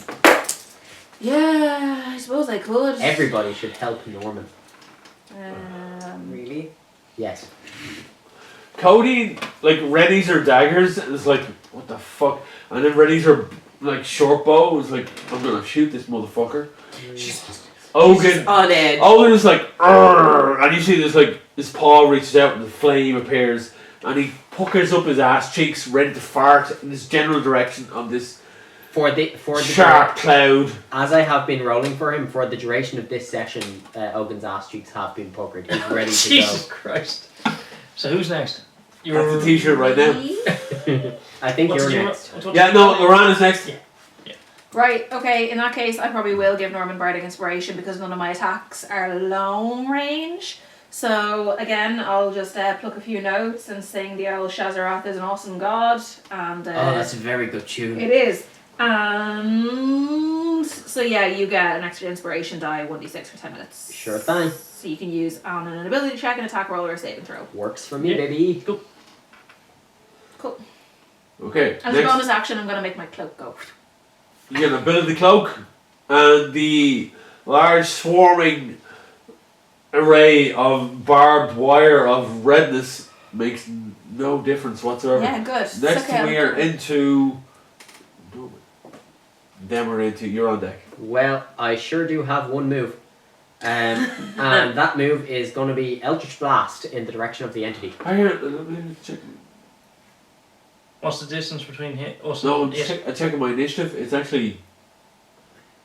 I rolled 18 for my initiative. What was your initiative? 12.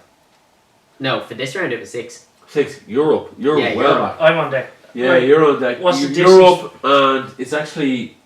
Ogun is on deck afterwards. What's the distance between us and it now? It's encroaching on you forward. You're talking about 60 feet. It's getting quicker and quicker, closer and closer to you. I'm just going to then spend a key point from my bonus action just to do patient defense, so that any attack against me will just be at disadvantage. Okay. And then I will hold my action for when he hits me. Fair. Okay. And then we. I apologize as a DM. I might have misrepresented the people's fucking initiative. Okay. Wayne! I know. Scoundrel. It's alright. We'll forgive you. Thousands wouldn't. Jot it down. I can hear that going somewhere, but who knows where. Thanks, Tom. All right. So you've paced the defense.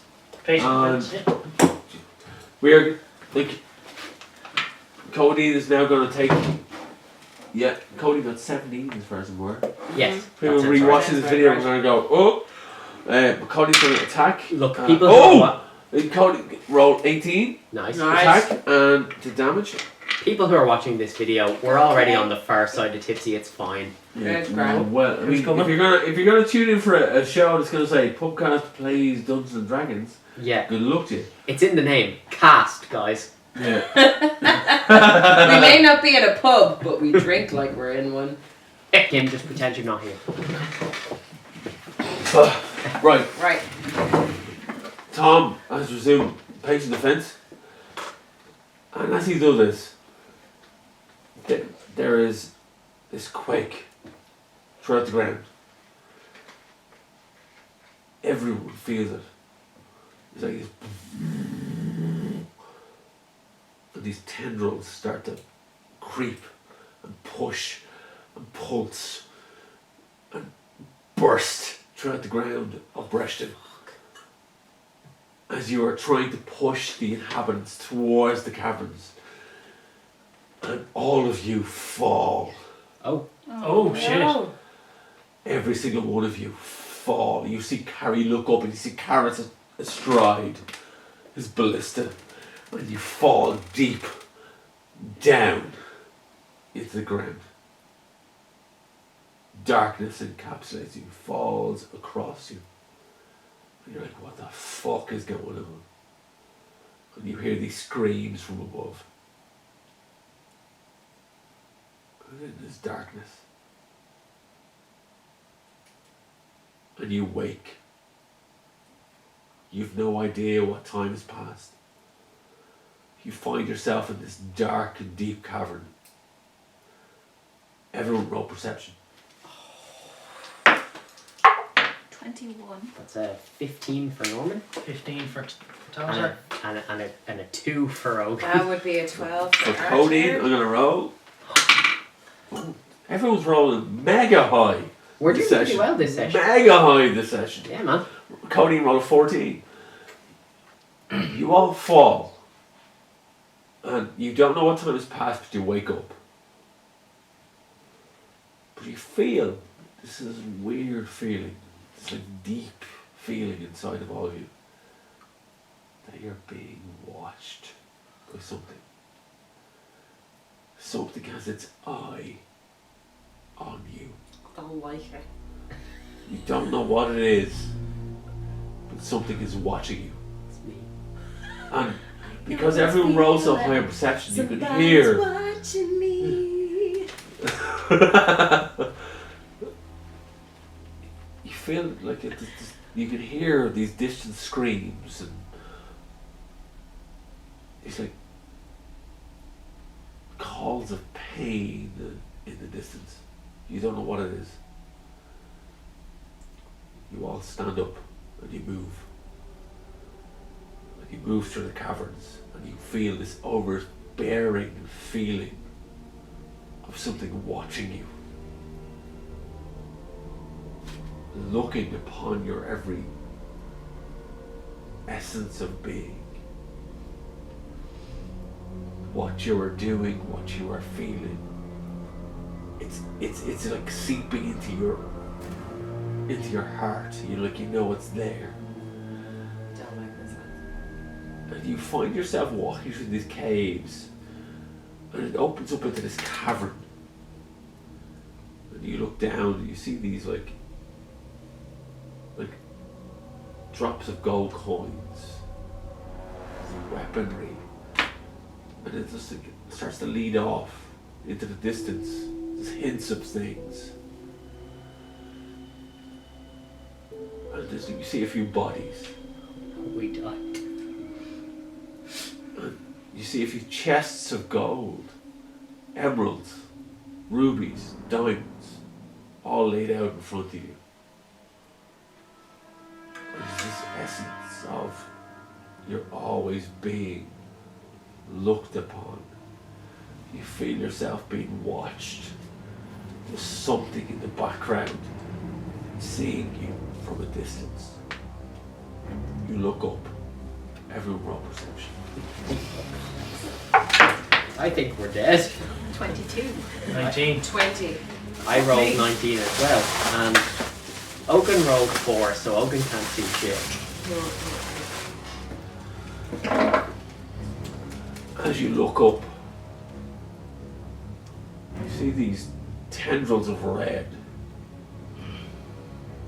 These tendrils of sharp, angular, piercing things. And then you see it, high in the cavern, looking down upon you, judging you, seeing what you are, knowing that you exist. An Oh, eldritch shit. horror. Oh, Oh, bollocks. yo! And, Oh my And god! he immediately falls over. and you Oh, see A big this boy. multi-stalked eye creature of a beholder Oh fuck. look down upon you, Run away! and it is judging you. But you see that there's something different about this beholder. Yeah. It is intertwined with this red, veiny infection. It looks Jesus. upon you with this Mad for the penis. thing, mad for the dick. Aren't we all? Yes. It is infected with the rot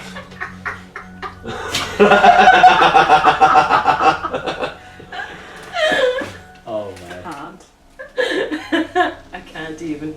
I wasn't ready to see a big monster put down in front of us. No, I'm like, where's the This beholder looks in front of you. I need everyone to roll initiative. Oh, fuck. 13. 21, baby. Ooh. 3. 20, Alright. 25, 25 to 20? 17. 25 to 20? Yo. Yo. 20 to It's 25? actually 14 anyway. 20 to 15?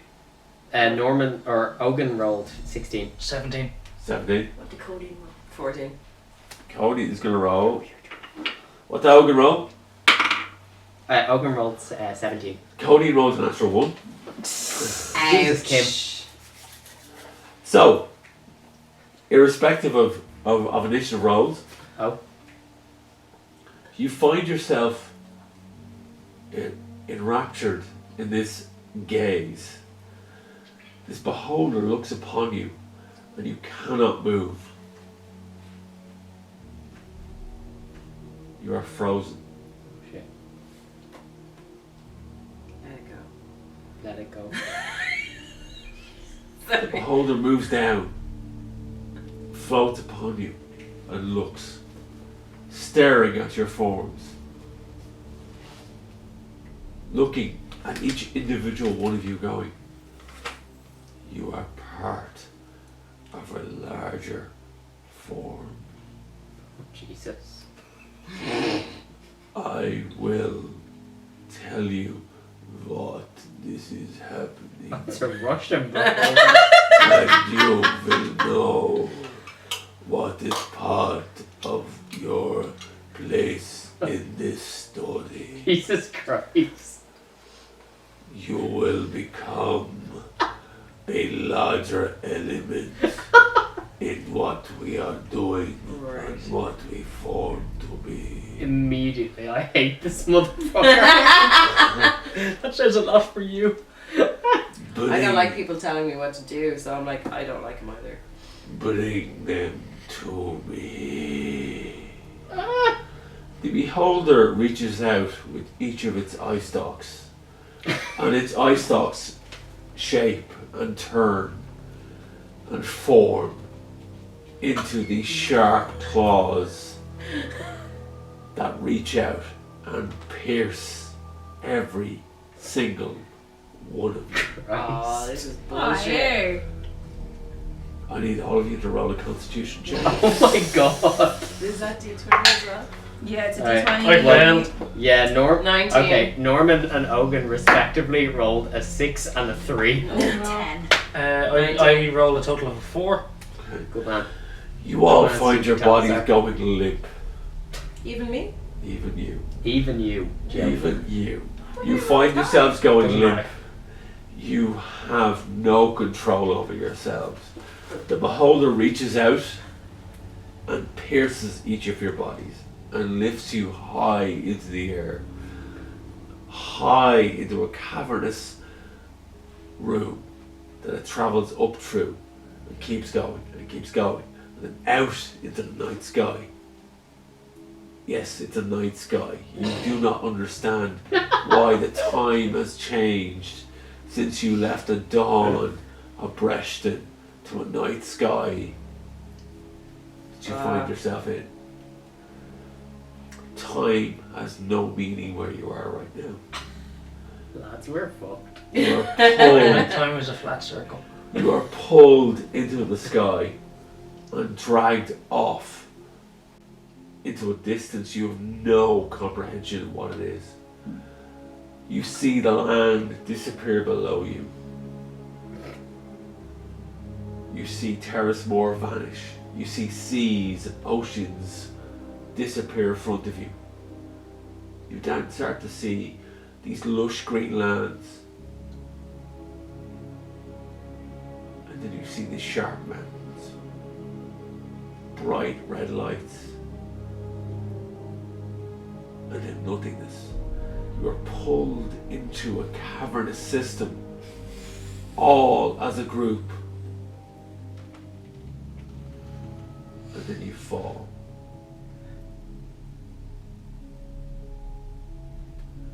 see yourselves inside a cave,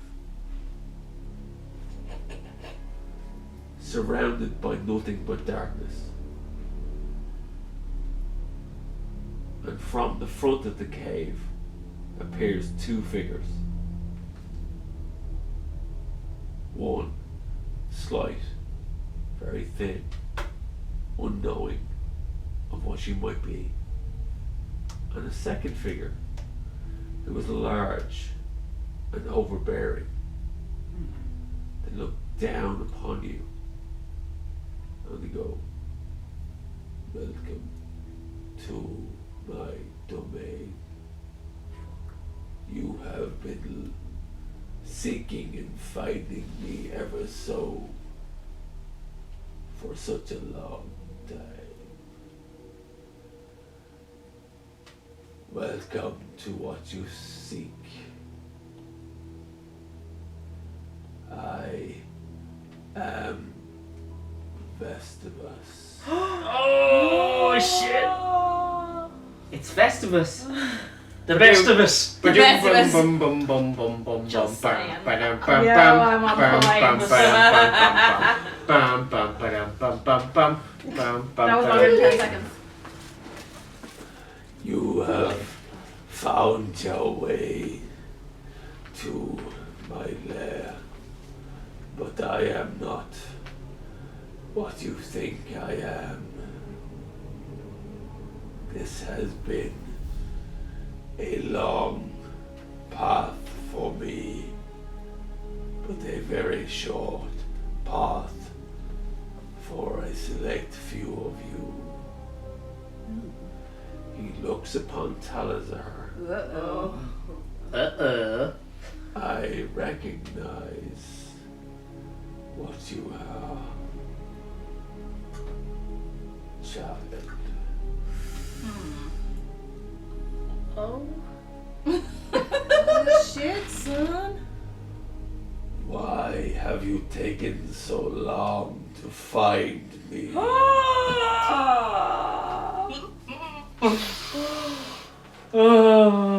You are here now, but you are not what you were. I need to show you what you can become. What the fuck, Talazar? I need everyone to roll an intelligence check. Everyone bar Talazar. Ogun rolled a 2. Norman rolled a 15. I rolled, Aratir rolled a 16. Cody, can you now join the group because you're now here? Sit on Talazar's lap. Sorry, Tom. Kim has found the time to join our group. Yay! You are here, my child. You've been gone so long. I would say I missed you, but we were preparing for what is to come. You people think me the villain. Who are you calling you people? You guys, whatever. I do not know the normal derogatory term for people, but what we are. I have been preparing. I think it's Jamokes. Folks, Jabronis. jabronis. You jabronis do not understand what we are. Oh, Festivus. You are so weak.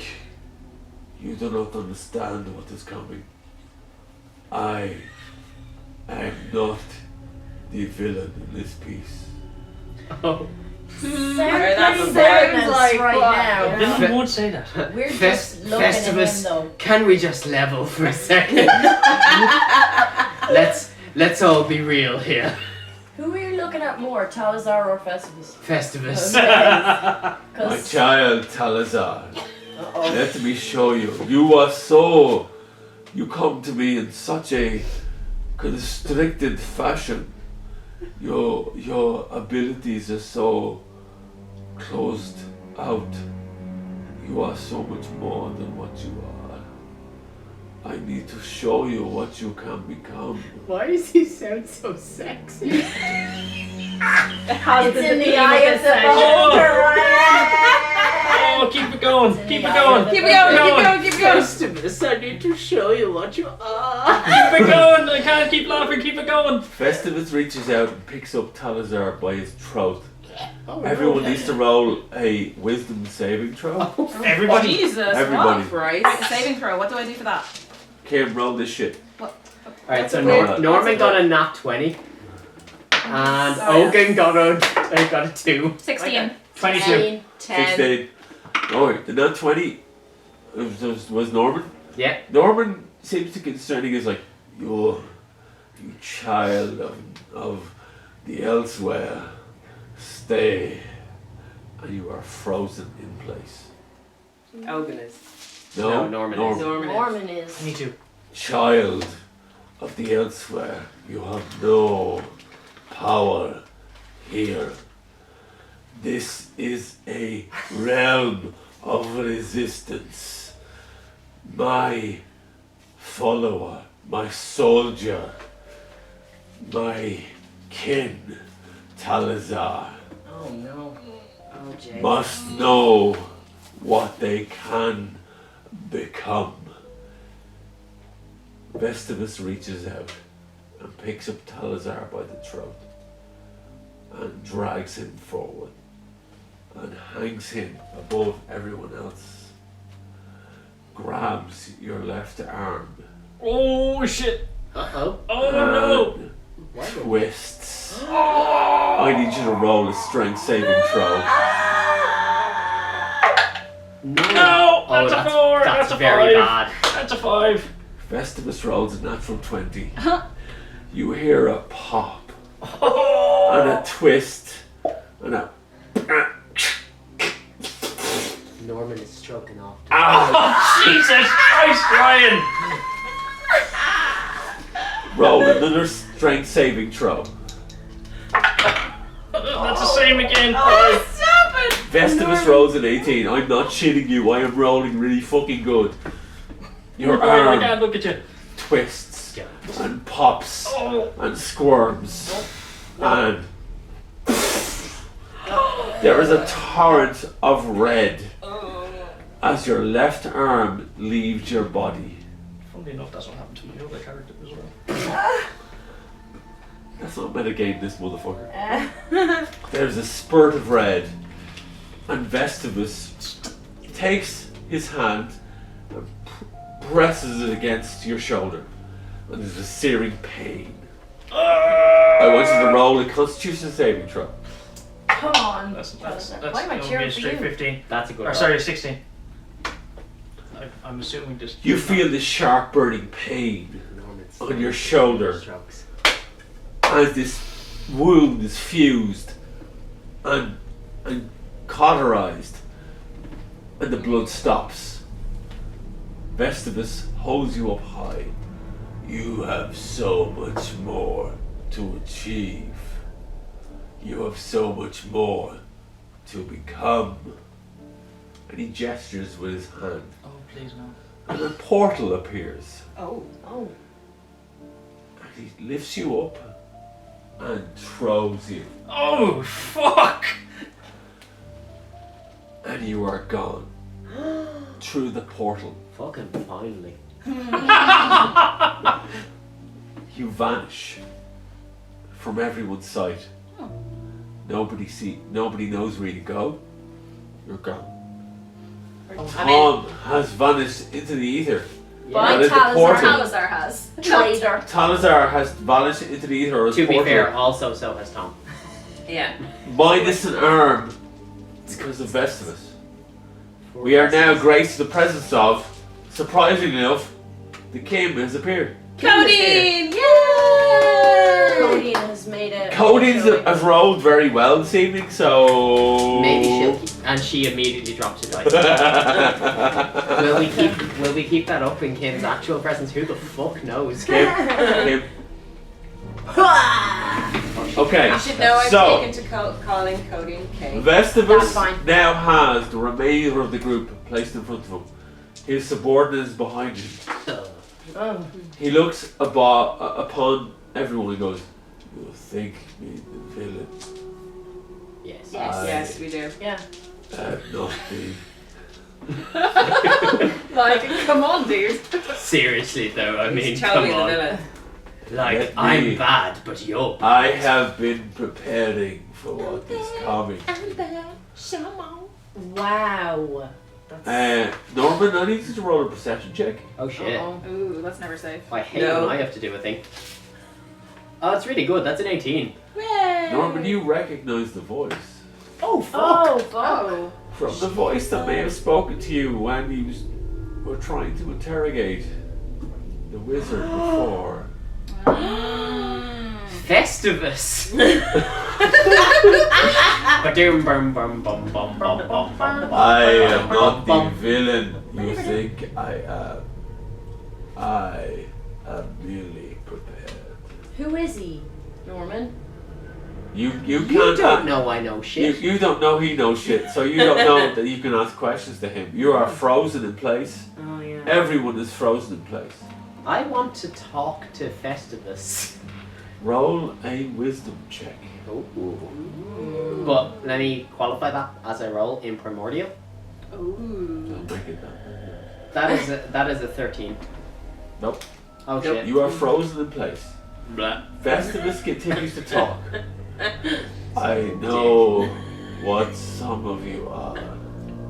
I know that some of you are not of this plane. I know that some of you are weak and some are strong. We need all to see what may become. And he gestures.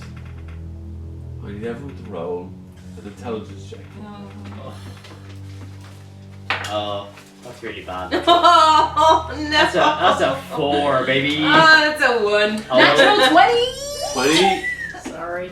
I'll roll for Ogun. Rogan, roll for Rogan. I'm gonna roll for Talazar, who's now left us. Yeah, Ogun rolled a 7. You don't need to roll for Talazar. Talazar got a He's in 3. the portal. Oh yeah, Talazar's dead. Talazar's in the portal, actually, yeah. It's in Yeah, the portal. Talazar's dead. 12. 12. So I rolled a 4 and Ogun rolled a 6. Natural 20. Oh. I'm not One. very smart. Loran. The dumbest And neither boy. is Norman. Festivus Dumbest reaches smartest out. boy. Festivus reaches out with Festivus. gestures. And Loran levitates ever so slightly off the ground. And around, Garda's whisper. Oh shit. Oh. Oh, Oh, fuck. shit. Oh, no. I'm very interested to see if we don't hear this.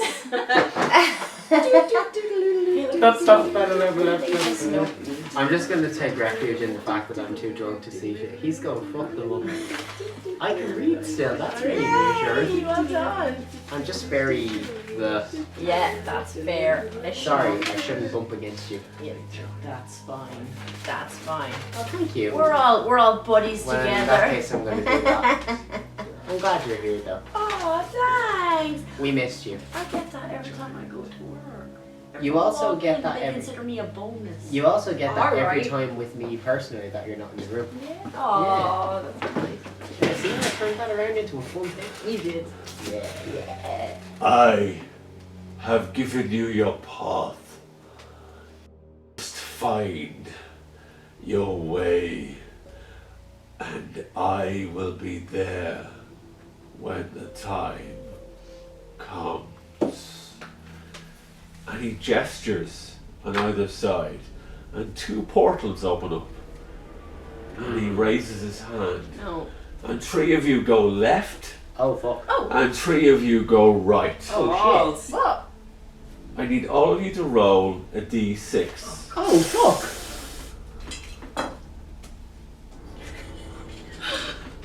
Hang on. Uh That's not a D6. oh. 6, baby. 3. Oh, should I roll for Ogun? Yeah. I'll wait until Ogun rolled a everyone's 3. 4. Don't take pictures of me when I'm ready, Kim. I have to look sexy. Are you splitting the party by choice, you maniac? Do you really? Because I don't. Okay. So I'm gonna roll for Talazar. Is he not already in the portal He though? is. I'm gonna roll for Talazar. I'm gonna roll for Cody's here, so I'm rolling for Cody's Talazar. Okay. So. Okay, 1 to 3. Ogun. Ogun, Cody, Lauren. Iran. 4, 6. Norman. Aratir. Did Talazar? Oh, Talazar's gone. Yeah. Stop hitting Talazar. He's gone. Yeah. Okay, My friends. you find yourselves falling. Uh-oh. Oh, I'm stuck with In and Archer. out of love. With you. You find Archer, yourselves falling. it's time. Cody and Loran and Ogun Bye. fall. Darkness. Bright light. Green light. You land. Boom, boom, boom, boom, boom. There's a flurry of pages and a weirdness and a strange scent and like this old musty it hits your senses and you find yourself in a library. Oh. Mm. And for once, the weird musty smell is not me. Cody, you look up. Iran, you look up. Ogun looks up. And standing above you is a bispectacle version of Dacius Trevelyan. Oh. Oh, this. I hate Trevelyan. I mean, Okay, folks. All right. That has been our Pubcast Plays Dungeons and Dragons extremely. This has been our most drunkest episode. It has been the most in case, episode. just in case you couldn't tell. Even the DM was hammered. In case you couldn't tell. Until the next time, folks, we thank you for sticking with us. Somehow. Please check in for episode 6. Yeah. Drink along. Drink along. Drink along if you can. Love We throw our glasses up for Tom We do indeed. Rest in because Tom has left us because his lady is expecting a beautiful baby on And the he's way. soon to become Daddy Tom. Daddy Tom. He's Papa already Tom. Daddy Tom. So you can only imagine my general pains as DM to wrangle these motherfuckers. So Yeah, it's tough. We're a bunch of we bastards. hope you've enjoyed this episode. We hope you're going to join us for the next one. Yeah. Until then, have a good one. Have a great Halloween. Yes. Some of us tried to dress up. Thank you for Kim for joining us late. Indeed. In costume, no In less. costume. Yeah. My God. We're all off to fuck now. Yeah. Oh, It's just been gonna that back on the Pornhub pile. kind of episode. Back on the pile. Good night, motherfuckers. And good luck.